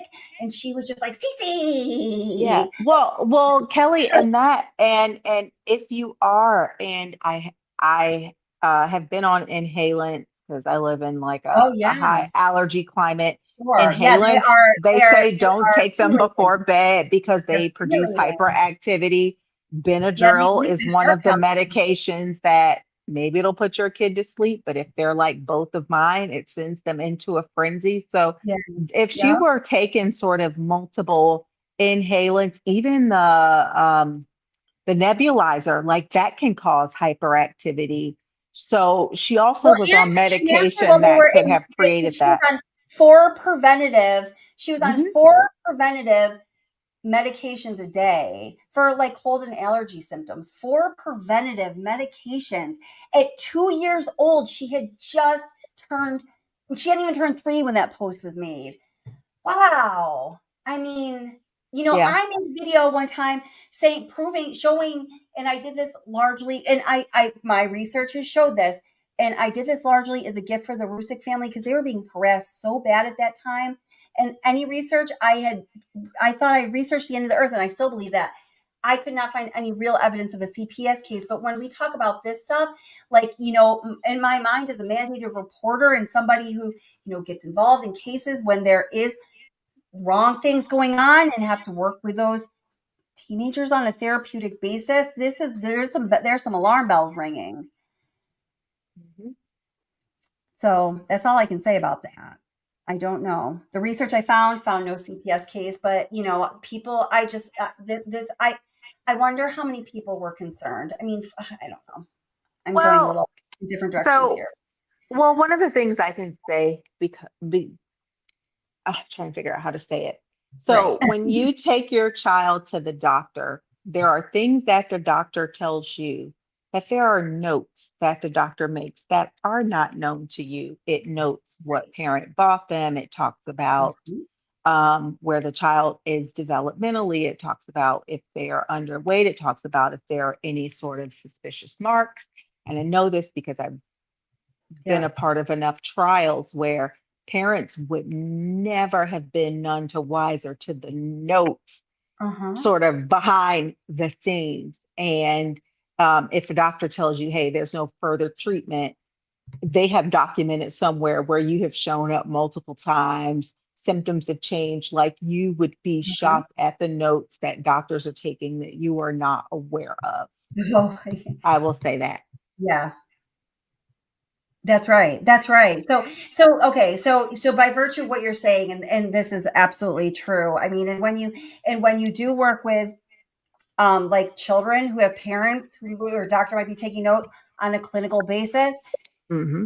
you have to be privy to some of that information because it is going to be part of your treatment plan Yep. behaviorally or therapeutically, like, mentally.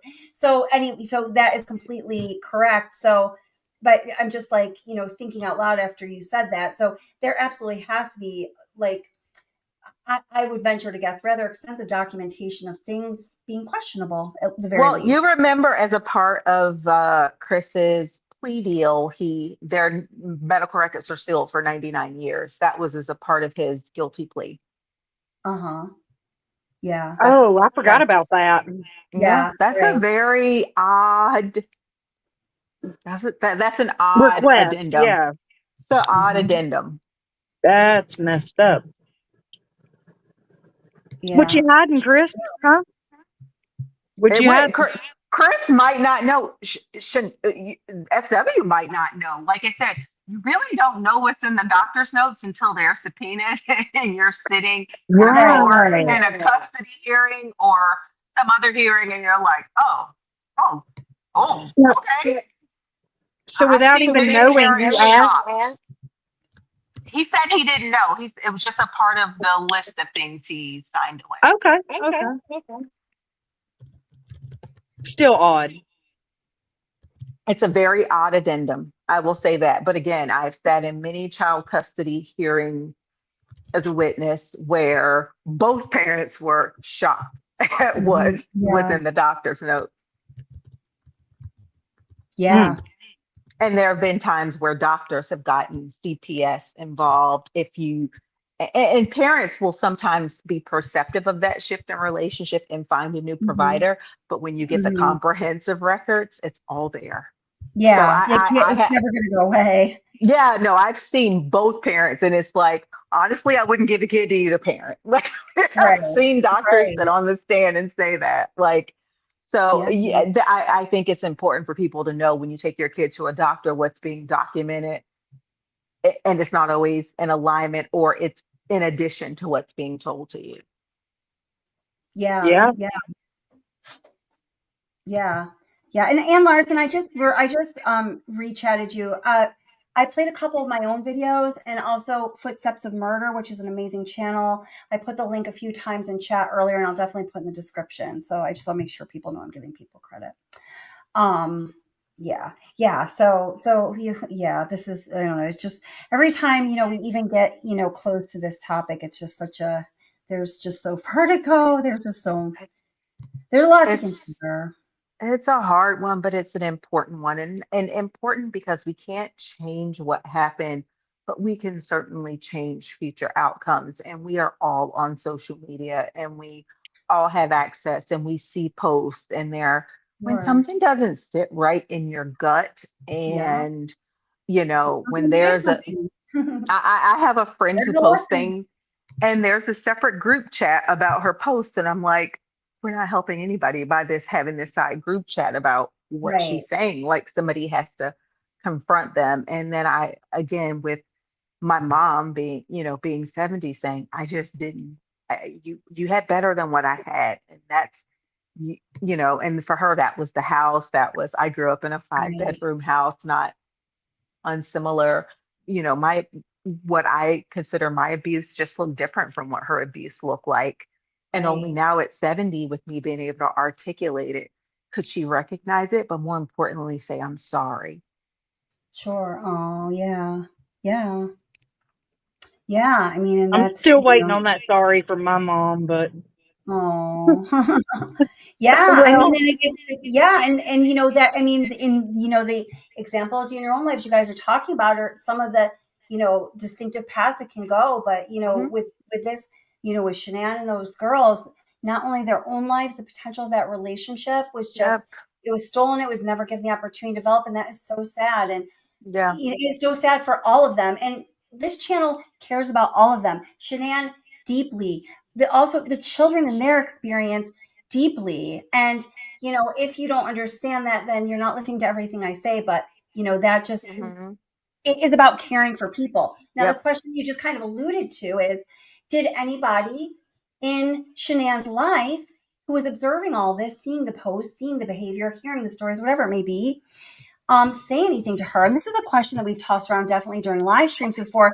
And the conclusion that I listen, and I want to hear what you guys think, but I've listened to a number of different conversations that I always come to the same conclusion at the end. Shanann was at that point in her life, she was very strong-headed. Hmm. She made decisions that's why she and Chris were together. Chris couldn't make a fucking decision. He was like a wet noodle, like no spinal cord, no brain, no personality of his own. He had to adhere to a strong woman. What better than a woman that wants everything done her way? She can just lead him around and he can be bleh and just a blob in life. And that's perfect for both of them in a way until it's not, right? But, it really was Shanann's way or the highway. And I mean, the people that we do know said anything to her that questioned what she was doing were immediately extricated Hmm. from her life. Cindy Watts, Hmm. Jenna Dietz. I know there's more of them. Hmm. There's more. Jamie Watts. Yep. There's more of them too. So There is more, but think about like because of what Thrive meant to her, and I don't think it had mhm, anything to do with a financial opportunity. I've said it before. I think she was yeah, profoundly lonely, had yeah. had been an outcast through high You're school. the first person I heard say that, and I really see it that way now too. She Pro just wanted she wanted yeah, community. exactly, friends, She wanted company. friends and Yeah, community, and yeah, she was yeah. never at risk of being prom queen. Like, I understand that deeply. Think about if Addie had said it. Think Yeah. about if Samantha Paisley had said it. Um, and think about like the people who she kind of put on a pedestal and who she was emulating. If they had said, "Hey, what about like, but then she's their Right, downline. Like there's this whole financial right. entanglement, but I do think there are a handful of people she could have heard it from. And Kelly, I will not say on this channel, but you know who is very close to this case, who Yes. was incredibly conflicted, Oh yeah. And oh God, i- she was such a great friend. Yeah. incredibly Mhm. conflicted, Yeah. and tried her hardest. She tried her hardest to Mhm. because she understood that fine line of being cut off but a good human, and I know her Mhm. and I've talked to her and she is solid, and Yeah. she wrestles to this day with like what else could I have done. Oh my God. She probably always will. I can't imagine being in her situation. I mean, I don't think that, I think she's was an amazing person and friend, but I just know I can't imagine moving through that. That's so big. Mm-mm, I hope mm-mm, she does because she deserves to be like free of that self-questioning because she is such a good mm-mm. person. But wow, Yeah. yeah, that's big stuff. Yep. Yeah. So many so many big questions in this case. Oh, and Gentry Jade, I called you Gentry Joe during the last live, once or twice or maybe more, and I apologize for that, but I'm gonna do it again and get your name right. Says seriously, it's in one of Shanann's videos where she says she puts the kids down for a nap and then she's gonna run to the post office. I think there might be more than one, and there's at least two, and you're completely right. And But I one of think them, our parents lived there then. oh, okay, maybe, yeah, Yeah, possibly. I think that one was in 17, and I think it was Okay. because her parents left after the trip to, she says, Punta Cana. Yeah, Her exactly. parents left after that trip, and this was before that because she was Yeah. sending Cindy Punta boost. Cana was in April of 2017. Yep, in that video, she was sending boost so Cindy wouldn't be sick when she came to Oh, babysit. okay. I know exactly the video that is, and her Ooh. I don't know, like I know both of her parents work, so I can't say definitively that there's somebody was there, but I do know her parents lived with them during that time because that's when Cindy and Sandy got into that big scuffle.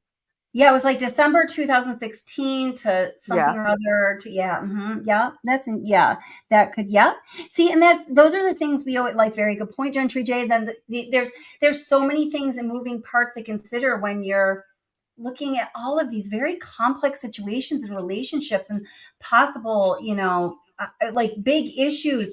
There's all of these like nuances. So, I mean, that's one of the things that makes this an interesting case. And I don't say that to mean callous, but just as far as understanding these different relationships and why people are the way they are, because as human beings, that is something that we have a natural, like, adaptive evolutionary curiosity and need to know about that. Right. So, Hmm. and I think that's one of the many reasons so many people are so interested in this case.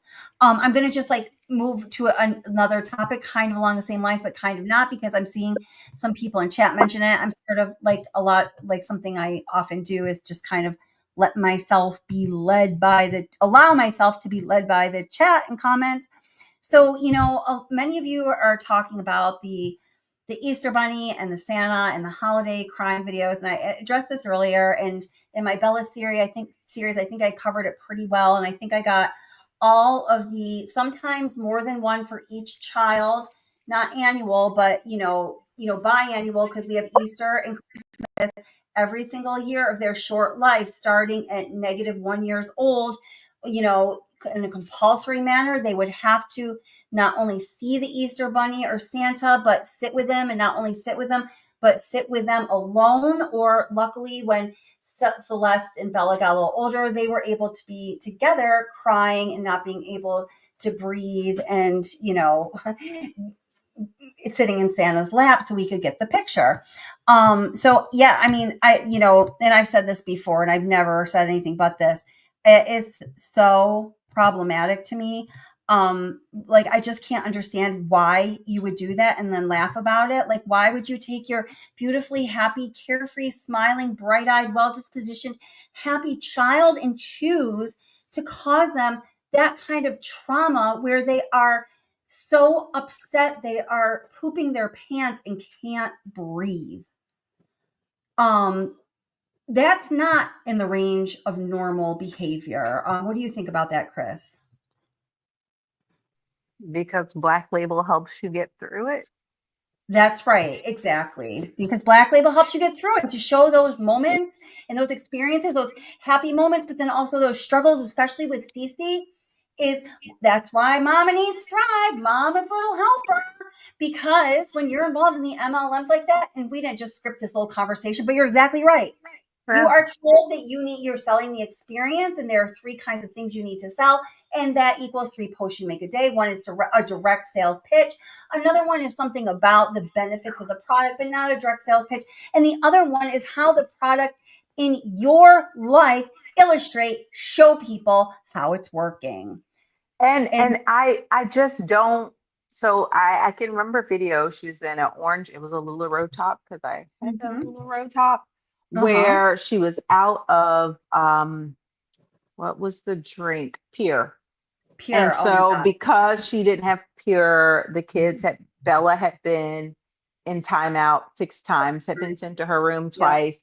Cece had been sent to Yep. timeout. So now what you're saying is without this shot of whatever is impure, Right. your kid, it's not that your kids are acting differently, you are reacting to your kids differently to the Exactly. point that you can't tolerate their kind of ebbs and flows that all kids have. And it's like, well, then what is impure? Is it an addiction? Because Right. in my profession, I say if there is a substance We would at least that call that a dependency. I was going to say, in my profession, if there's a substance that dictates Yes. how you react to your It's an children, addiction. that's Yes. an addiction. And that's Yes. not something that we want to like advocate, but we want to figure out how to And sell to wean you others at a off of it. cost.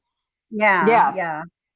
But is she telling the truth about how many times the kids have been sent to timeout, or is that just the No. sales hook? And that's the That's thing that you can't know. right. Yeah. Um, but I You're do right, and you believe that can't. it was And all an Jesus Christ, average.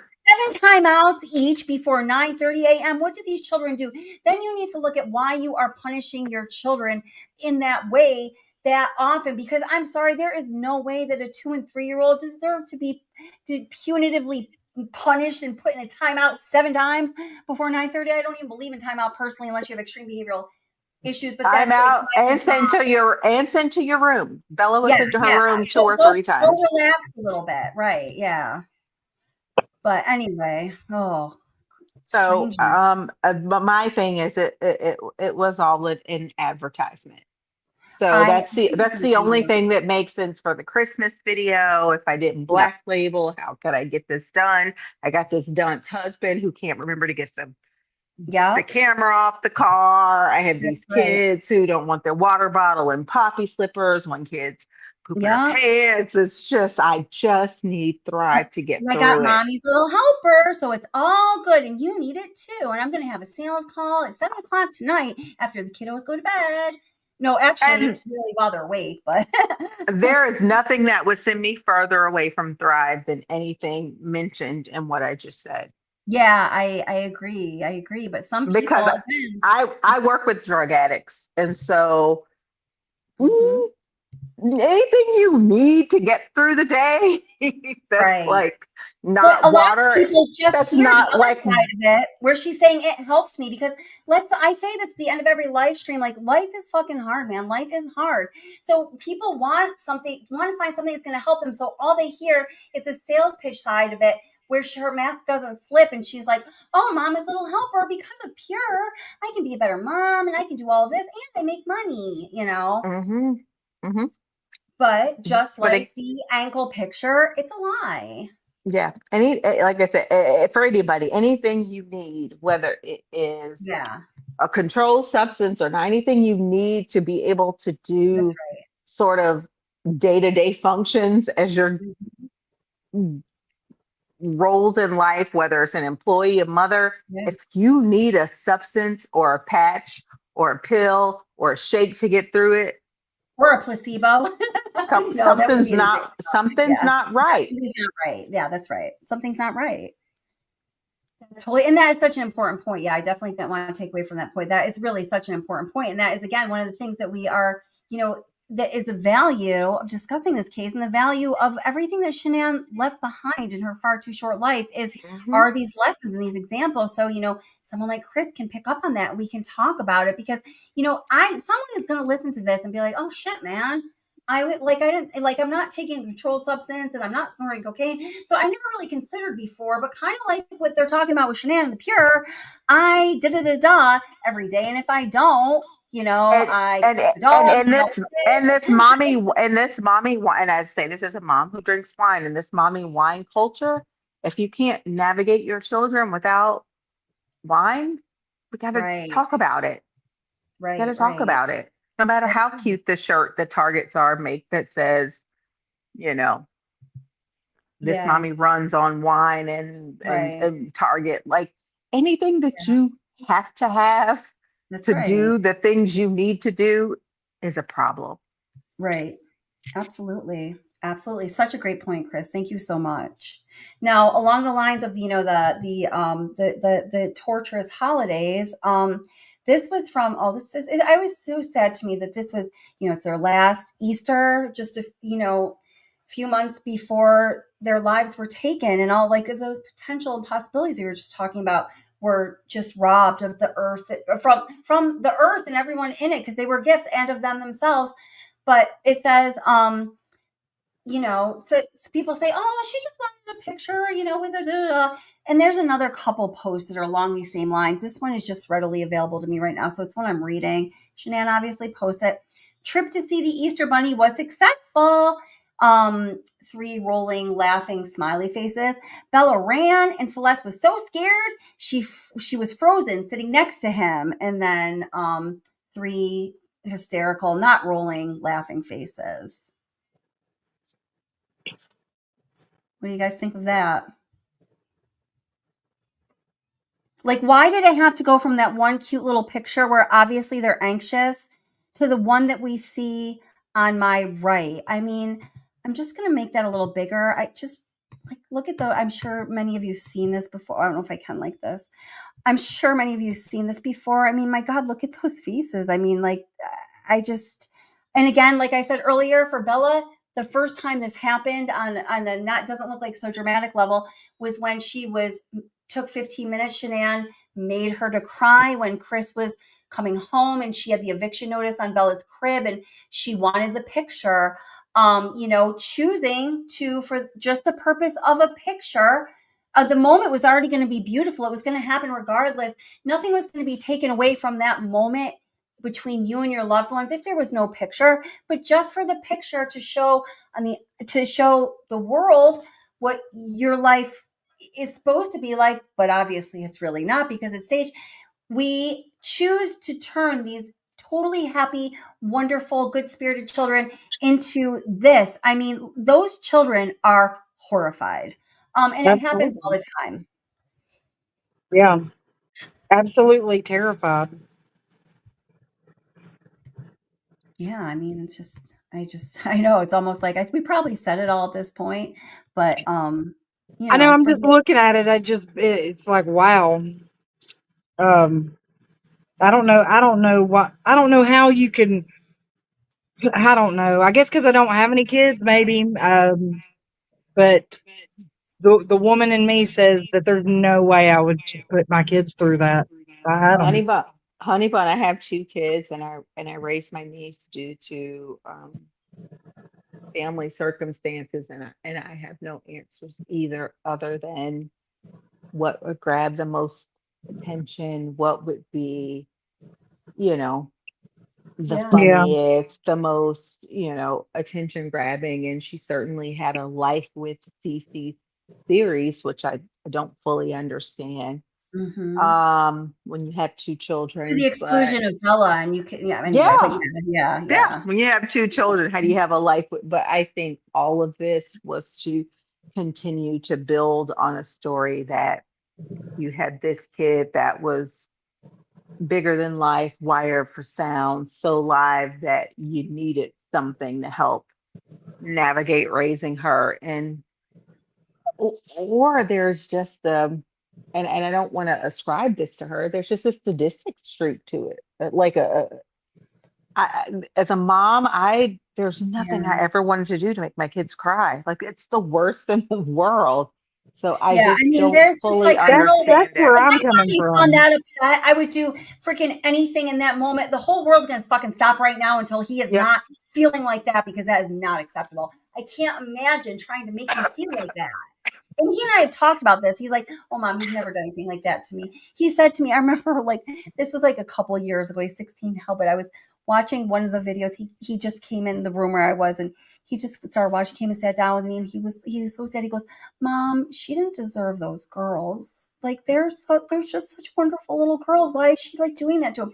Because it was one of those things where he perceived she was intentionally upsetting them, and it really, like, it hit him, like, emotionally, like, as a child himself, you know? Yeah, I choked on the water I was drinking, because I'm like, the Easter Bunny would have been shut down for all the kids in the line until my kids were okay. Like, Easter Bunny's on a 15-minute siesta. Everybody go get your churros or your pizza from the food court. It's Right. over. Pizza, Yeah. like the bunny's over until we I figure this agree. out. And then to do it every time, Santa, Hmm. Bunny, Yeah. everything. Yeah. Yeah. It's the Santa coming in. So because of how I grew up, my house is a safe house for my children. And it's something we talk about. It's something that they know they can unload whatever happened in their day. It's very important that when they enter the walls of our home, that this is your safe space. So to bring Santa into the house, That's that right. That's a good that point. disturbs me more than the Easter Bunny, because now you Mhm. have violated That's what right. should be sacred. That's And I exactly Hmm. know it. everybody doesn't have that perspective, but it is, because I grew up in a house that was not a safe space. It is Mhm. so very important to me. And the moment they reacted, we would have shut like, you bought it in your home. You bought that fear, that to the point that one kid's pooping themselves. Like, I Right. just, You bought it in your home. Like I can't And understand. then you make the children handle it themselves while Bella watches her sister absolutely terrified and absolute sheer terror. And then she has to go sit with Santa, and she obviously is afraid to say no because, my God, look what happened to Cece. And Cece yells something that I might show you guys now that I caught at some point that I haven't pointed out before, but I want to see what you guys think about it. But and then and then Bella just gets in trouble because Bella's a Grinch. Bella's a Grinch. How could Bella not be a fucking Grinch? How could you not be a Grinch after watching her little sister go through that, being terrified of Santa herself and being made to be in that situation in her own house? And oh, by the way, your sister's trying to run away and look at what's happening to her. You can't escape. And every time you do, you know who's going to pick you up and send you right back to that thing you're afraid of? Your very own mother. You know what she's going to do while she's doing it? She is going to, not only is she going to pick you and bring you back to Santa, she's gonna gaslight you. She's gonna lie to you. She's gonna make you feel safe and secure for a moment. Say, "Oh yeah, with me, Bella. You're gonna go to Santa with me." And then, "Just kidding. Here, Santa. Can you hold Bella? Oh, I need the picture." That is called betrayal.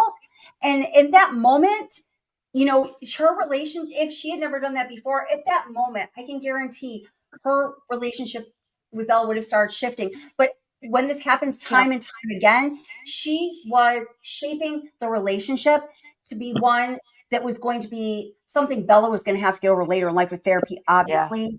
And one that, we can only hope it would have, eventually, if, we all wish that they could have been here when Shanann was 70 to have that mother adult child conversation, but it might not have gone that way because the betrayal and the intention behind hurting the children, it seems that, I don't, they were definitely not in the normal range of adult behavior. They were not. That's all I can say. Yeah, and I want to pick up, there's a comment, and I don't know if other people feel the sentiment, is that kids need to face their fears and grow out of them. When kids are coddled, it supports their irrational behavior and stalls their progression.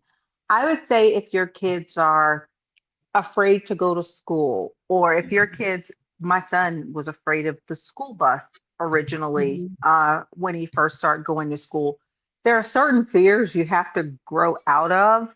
A fear of Santa and the Easter Bunny are not one, and not at that age either, because I guarantee you, if they had a couple of more years, the reaction would have likely been different, but not at that age. At that age, it's important for them to feel safe in the arms of their mother and father and in their home. So I would And like to exposure dispel. therapy would be for the mother to hold the child and get close to the Santa or whatever, or sit with, but not to say, "Oh, don't worry, you're going to go with me. I'm going to hold you. We're going to do this together." And they go, "Ha ha," and drop her off so Right. you can take your picture, because that is betrayal. But That is also, why do you need to have exposure therapy to the Easter Bunny? That is a exactly. non-essential. That is No, their she does say that at some exposure. point. She It's says that she's putting Bella through exposure therapy to Santa because she's afraid. When that is a Facebook post. I well, mean, give her. I mean, she didn't get to see 5, so she was right. 4 when she passed. I don't Santa think would she feel consulted a professional on that one.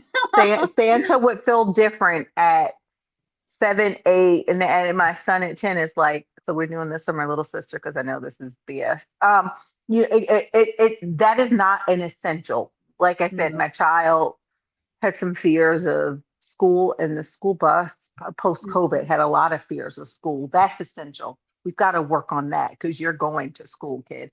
Yeah. Um, but the school, the Easter Bunny, that's not, and Santa is not where I'm willing to bet my money on my kid.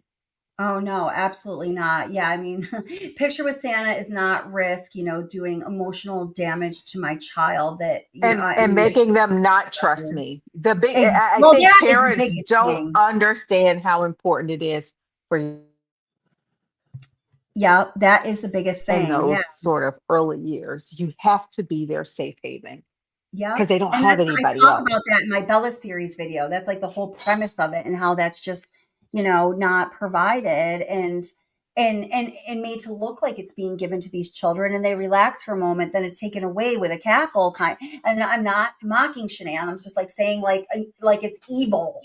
It's hard to watch. It's hard to watch. And yes, as we said before, Shanann would have learned if she was allowed to live out her God-given life and grown all the wiser. Mm-hmm.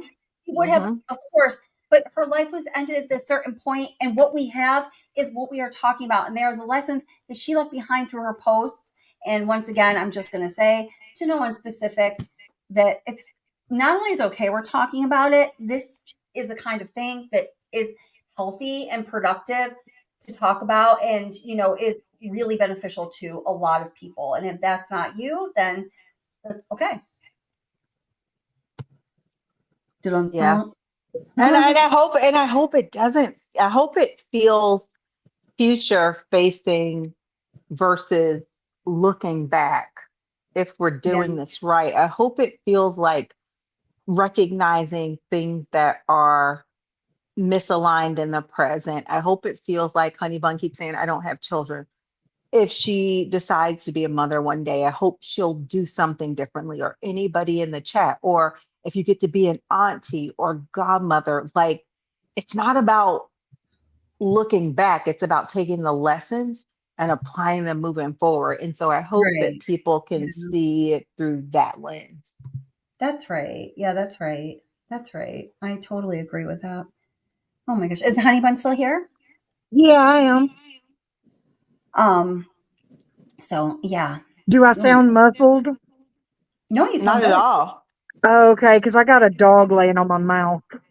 Oh, honey bun has like a million beautiful dogs. Oh, Yeah, I got two chihuahuas right here, and neither one of oh. them want to let me go. So I'm being snuggled to death right now. I have a Cavapoo who is laying on top of the keyboard right now. Oh, Fuckload of bunnies. I know. I love Really. bunnies. I'll trade you a couple dogs for some bunnies. But I don't know if that would work out though. Your dogs would eat my bunnies, and I would love your dogs, but then I would be mad at your dogs, and I'd miss my bunnies. Right, right. Yeah, I can't bring bunnies here because they would be snacks. Oh my goodness. Well, let me ask you this, because I just realized that this live stream is already 2 hours in. Are you up for doing your TikTok now? Because y'all, Honey Bun has a TikTok channel. She is the person who designed the logos for the channel that you guys voted on. I'll show you those again. And merch is going to be ordered in a little over a week. We're going to have shirts and either, I don't know, I'm looking into it now, something you can drink out of to start pretty much. Or if there's things that you guys are interested in, let me know. This is the first time after 4 years that I'm doing merch. I never really do those extra things like plug this and the next company will pay you, or the merch. But so many people have been asking for merch, and then Honey Bunny, Honey Bunny, I know, that's cool. he's so talented and made these beautiful designs. I'm like, oh, like we have to now. People are going to see these and they're going to be like, how can you deprive us of the merchandise with these on it? Oh, and no worries. The sexy empanada will come.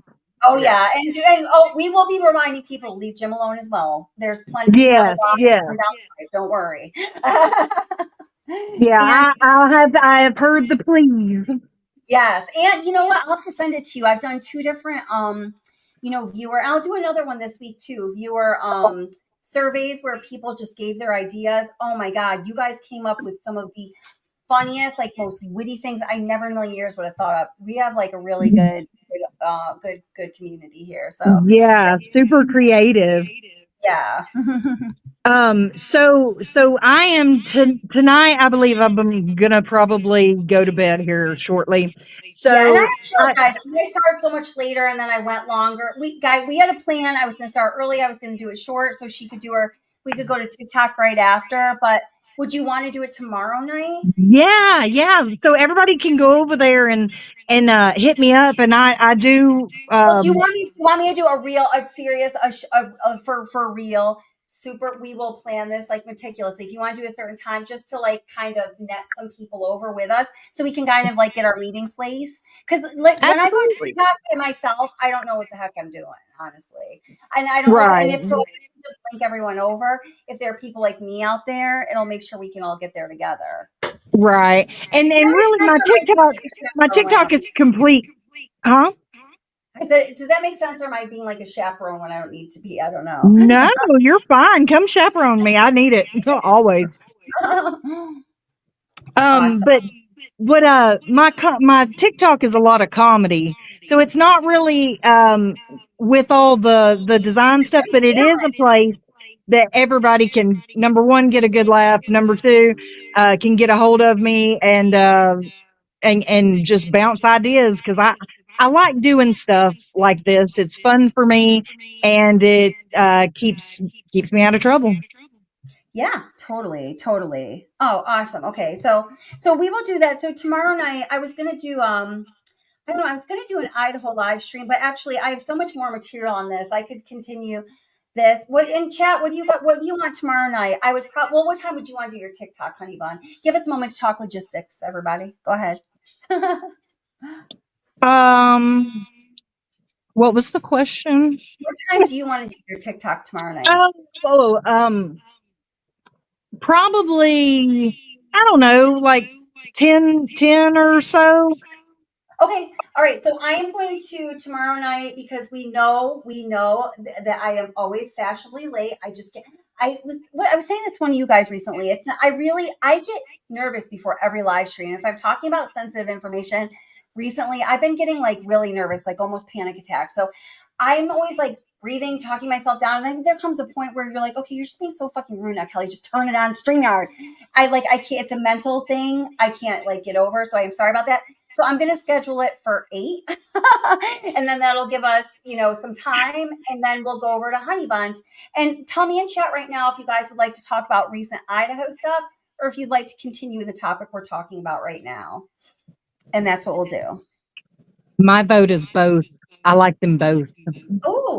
I could do, oh gosh. I have the Idaho one ready. Chris, what? This. All I right. can't ever get enough of the Watts case. I know, I know.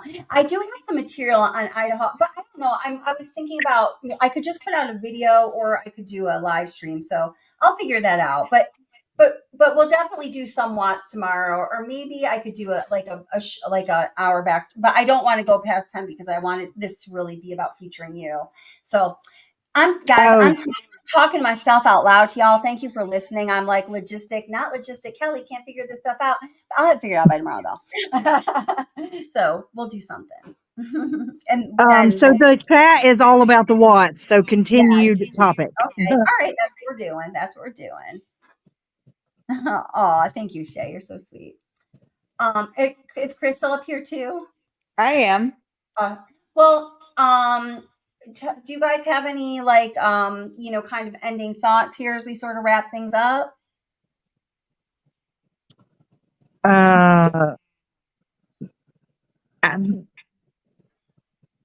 I don't have any ending thoughts, but I would like to ask something of everybody in chat before we go. Is to really just keep my family in. If you pray, in your prayers, because I had a cousin get murdered a couple days ago, Oh and God.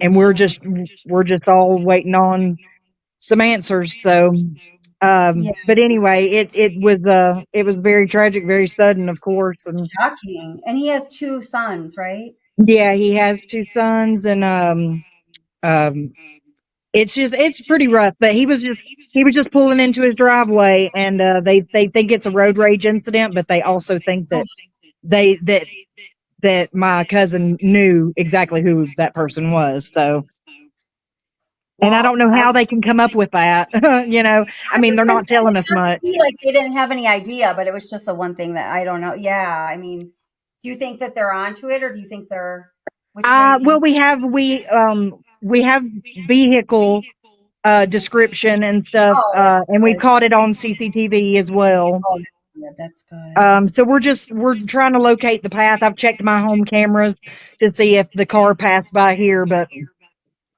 it's just one of those things. It'll happen when it happens. But I'm Yeah, I just if you pray, keep my family in your thoughts. So for real, this is a little bit different than what I'm used to on losing anybody. yeah. It's never like this, so it's a little different. Yeah, Well, yeah. I mean, to have somebody, you're related to close to you murdered. And is it right in Yeah, your we grew up town? together. He's Is it only a right? few months older than me. Is it right in your town too? Oh yeah, it's about 2 miles from me. Yeah. So like your age, your time. I mean, that is like close. I mean, most people never experience that. Yeah, I just, I'm so sorry that yeah. happened. That's like such a like I am that's too. I happened. worry about the rest of my family. My cousin's mother is a wreck right now, and Oh my so God. Oh Lord. yeah. But Yeah. I just did want to throw that in there because I know that they're struggling, Yeah. and Well, we Yeah. do have a GoFundMe, but it's already being met. I mean, people have been really Oh, awesome, and wonderful. we pretty much met the goal already. But the rest of the money's going into a trust fund for the kids. yeah. So Oh, Well, that's honey bun, if you amazing. feel comfortable, I can reach out to Kelly directly, but please share the GoFundMe or any Yeah. other way absolutely, that we Yeah. can Absolutely. tangibly share, absolutely, yeah. or meet the need of the family. I would certainly like to help in any way that can. Yeah, yeah, That would definitely be awesome. send me that link. And then also you guys, when you do, obviously this could be the same or separate or whatever your intention is, you can make it known. When like on Tanya Bun's TikTok channel, you can like how you do like super chats here. Like I think TikTok works like that. You can do it that way too. So there's definitely options. So Absolutely. well, And I for made them shirts. yeah. I Oh, that's great. Yeah, and she did the logos, the designs, and she is one of Anaphylaxis and Honey Bun are the managing moderators here, and they do so much work. So if ever you want to thank them, like Yep. if this is the way, that's amazing. So thank you, Honey um Bun. You're awesome. Hmm. And I made his mother a shirt. It's just a Justice for shirt, and everybody wants one now. So I think we're going to make those proceeds. That'll be my gift to them. oh, that's amazing. You're So so we'll do all the Perfect. proceeds. you just whip it up, and you're like, I put all this together for this cause, and you're I, look, I'm always like, this is what I have to give. It's my Listen, crafty side. use your talents yeah. for for whatever good they're Well, meant I to be. appreciate it. Justice A through Z asked how Yeah. old my cousin was. He's 39. Oh Oh gosh. gosh. Yeah.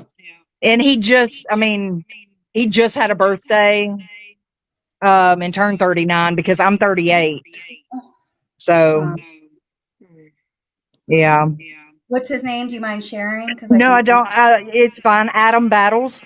Okay, because I think sometimes people like with their prayers like to have that intention of like a Mhm. name. So, Yeah. oh, There's lots of news updates and stuff going on.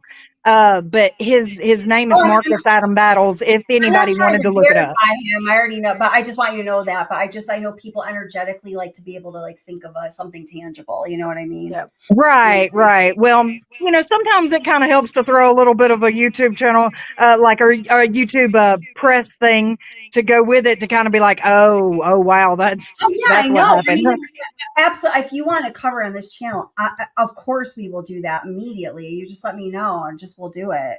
Yeah, I hope we can have more information so that we yeah, can yeah. spread awareness, but Yeah. if it is road rage, I mean, elbow to the head for that dude. That was uncool.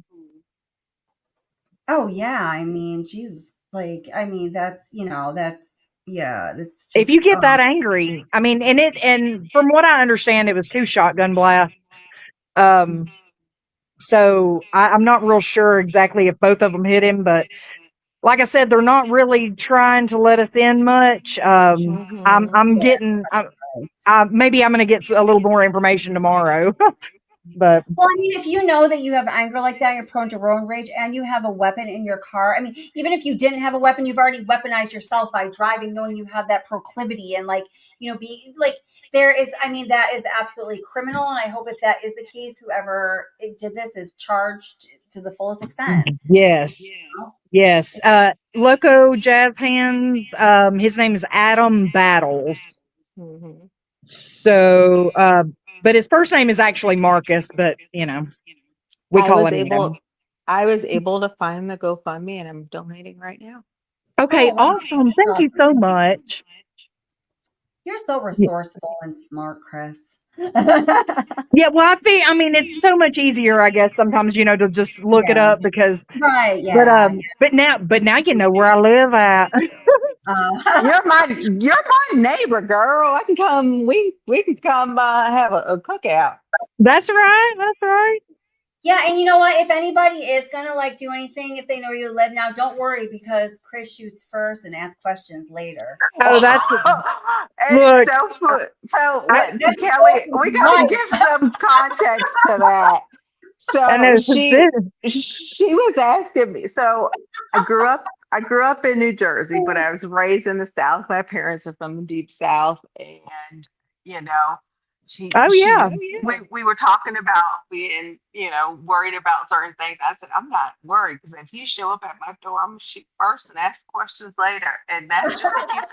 But if you That, come to my door, you would have had to get through a security gate and a security guard. So if you're at my Right. door, it's listen, it is what it is.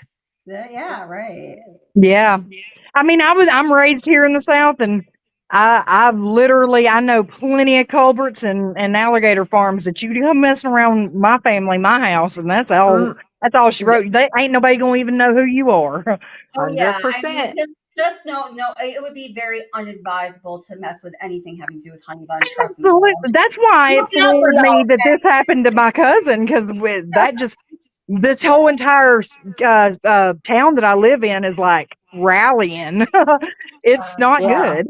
yeah. Yeah. There are parts of Georgia where you just wouldn't with my family. It's just a very, Absolutely. very bad Oh, idea. so this is right at the Georgia line that this happened. Yeah. Like it was so close, like 2 miles from the Georgia line. Wow. Mm, So there's some folks in Georgia not so happy either. yeah, no, it just Wow. just don't do it. No. We have Honey Bun and Chris and myself up here now. People really enjoyed you guys, and Bebop was just asking who's Yep, speaking to me because I love Oh, him so much. perfect. Yeah, Yeah, and I think Kelly asked a question about closing, and one of the things that I will always say in closing is please never feel like this is to attack Shanann. It is from me, and I think I speak from Kelly for Kelly too. It's never mhm, to justify what happened to her. It's never to justify what happened to her children. She should have absolutely. It's an not just 11. She should have an 11-year-old, an yeah, 8-year-old, and a and a 6-year-old six-year-old. right now. They should be figuring out co-parenting. She Yeah, should be alive. yeah. I think for me, because there is a pathology to this, yeah, and because I have seen it before. And while I have never seen a family annihilation, I have seen violence escalate to a point where we now have children in that's defects with right. no mother or no father. That's And right. Yes. so it's really about recognizing what are the indicators of a family in crisis? Where should you intervene? Maybe one day we'll get to how can we intervene if you have a strong-headed parent that, may write you off. But I have no doubt in my heart that what eats the our family alive is that on Mhm. some level they wish they had stopped their daughter and their Mhm. grandchildren from getting on And that just by plane. talking about it, I think people are getting a sense like some people this is, this talking about indicators of crisis is in our field of work, but for some people you don't like think about this or you're not exposed to it so much. So I think it's just letting people know that yes, it doesn't take any training or anything, just being with people and being present with them. You are an expert also at picking up on these indicators of Hmm. something going wrong in a person's life or in a family's life or someone moving into a state of crisis. And yes, you do know. And yes, you can help them and you should help them. And you're Yep. doing the right thing by helping them and do not second guess yourself. Yeah. Just, So when Shanann texts things like, I'm afraid, which she yeah. said she was Yep. afraid. She said, I just want to stay here. Yep. Be her amen corner and say, girl, Mhm. stay there. Like Yeah. until something feels right, stay there. Stay with your Yeah. family. So That's right. like to know the cues to listen for, but I never want anybody to think that there's justification for what happened. Oh I'm no, about intervention and prevention. that's right. And Yeah. the only way you can get to that is to really unpack all of the things that happened and all of the, like when Kelly shows the foot and the thing and Nutgate, those were like cries for Yeah, attention that's that right. may have worked in the past, but when you That's see them, right. when they check Yes. out, you get out. Like he's But checked when out. those cries for attention fail, you better believe that that person that's crying out that way is spiraling. And Yep. that is one of the important things Yep. that we see in this story. Yeah. Yep. Yeah, absolutely. And for me also, like I was kind of saying earlier, everything Chris just said so well, everything that you guys are so articulate. And I feel like I love having you guys up here because you really speak for the channel. And I really love it when that happens. And, but, and I also, everything they said, and also, I am proud to, I'm happy to, I want to, I'm excited to, I think it's a good thing too. I feel it's an honor of Shanann to tell her story and to be able with you guys to review the lessons that her life on this earth left us, which really are a gift because we're talking about all of the good things they're doing to help people. I mean, in significant ways, like possibly save lives, if not quality of life, or at least be sure in yourself that you know what is going on around you and you know how, you know what to do with the information you're perceiving as you interact with other people and observe things, and I am happy to be talking about that honestly, telling the whole story and, in a way, I don't feel like I have to do this, but I'm fine doing it at this point. It took me a long time.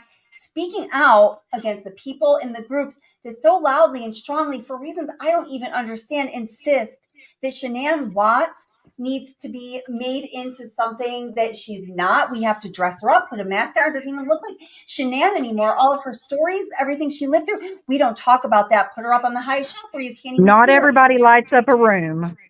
And I'm sorry, like I see so much more value in what she Yep. did for us on this earth than to do that to her. And for people who are thinking that that is what should happen, I ask that you rethink that. People that are insisting on it, I have to say to you, you really need to take a good look at that frame of thinking because what you are doing is not a tribute to her. It's an insult to her.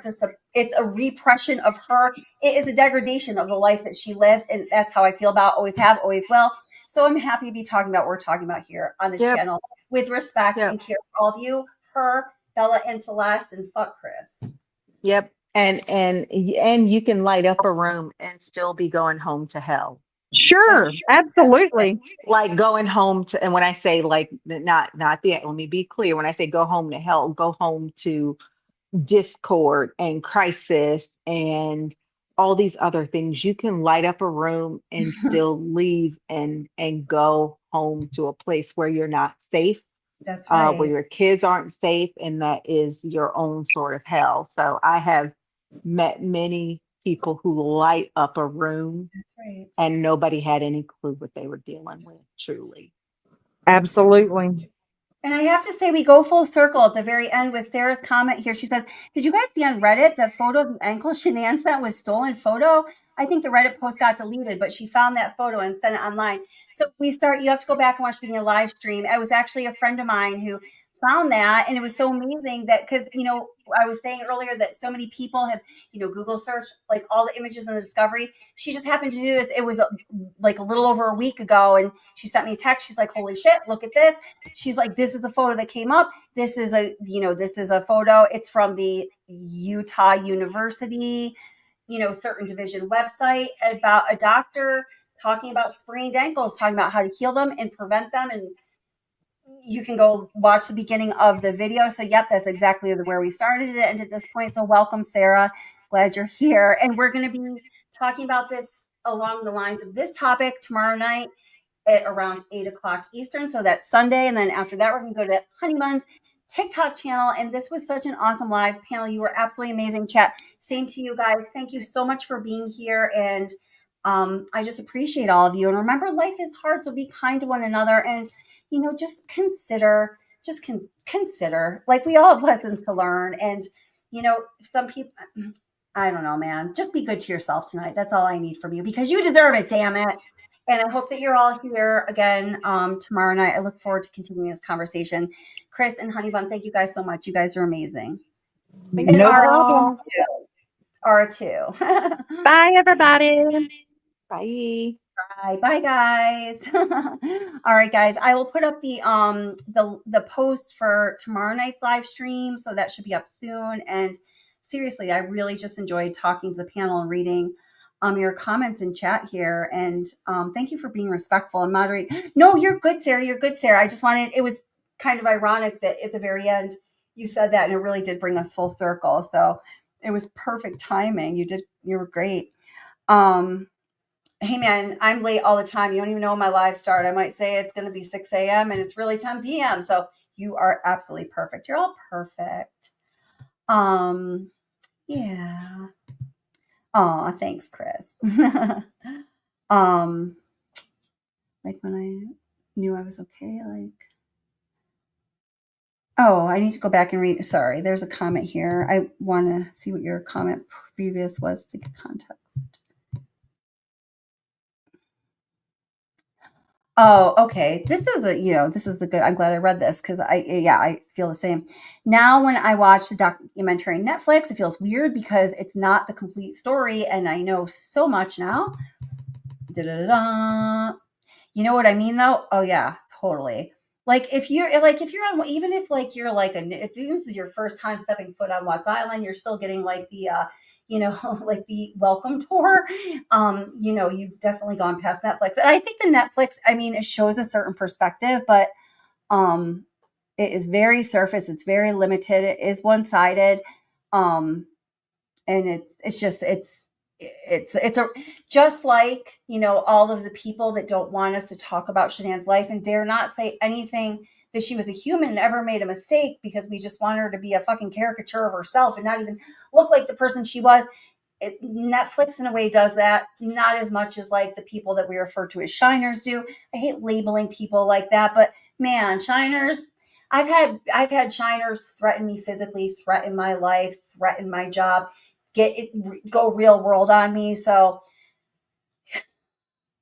I guess I'm referring to a specific group of people, but I don't even think y'all know what you're talking about. I don't either at this point because I am getting tired, so I am going to go before I just babble away. And have nothing meaningful to say, but I hope to see you tomorrow night. All right, guys, take good care of yourself and do something nice for yourself. And remember, you deserve it. We love you.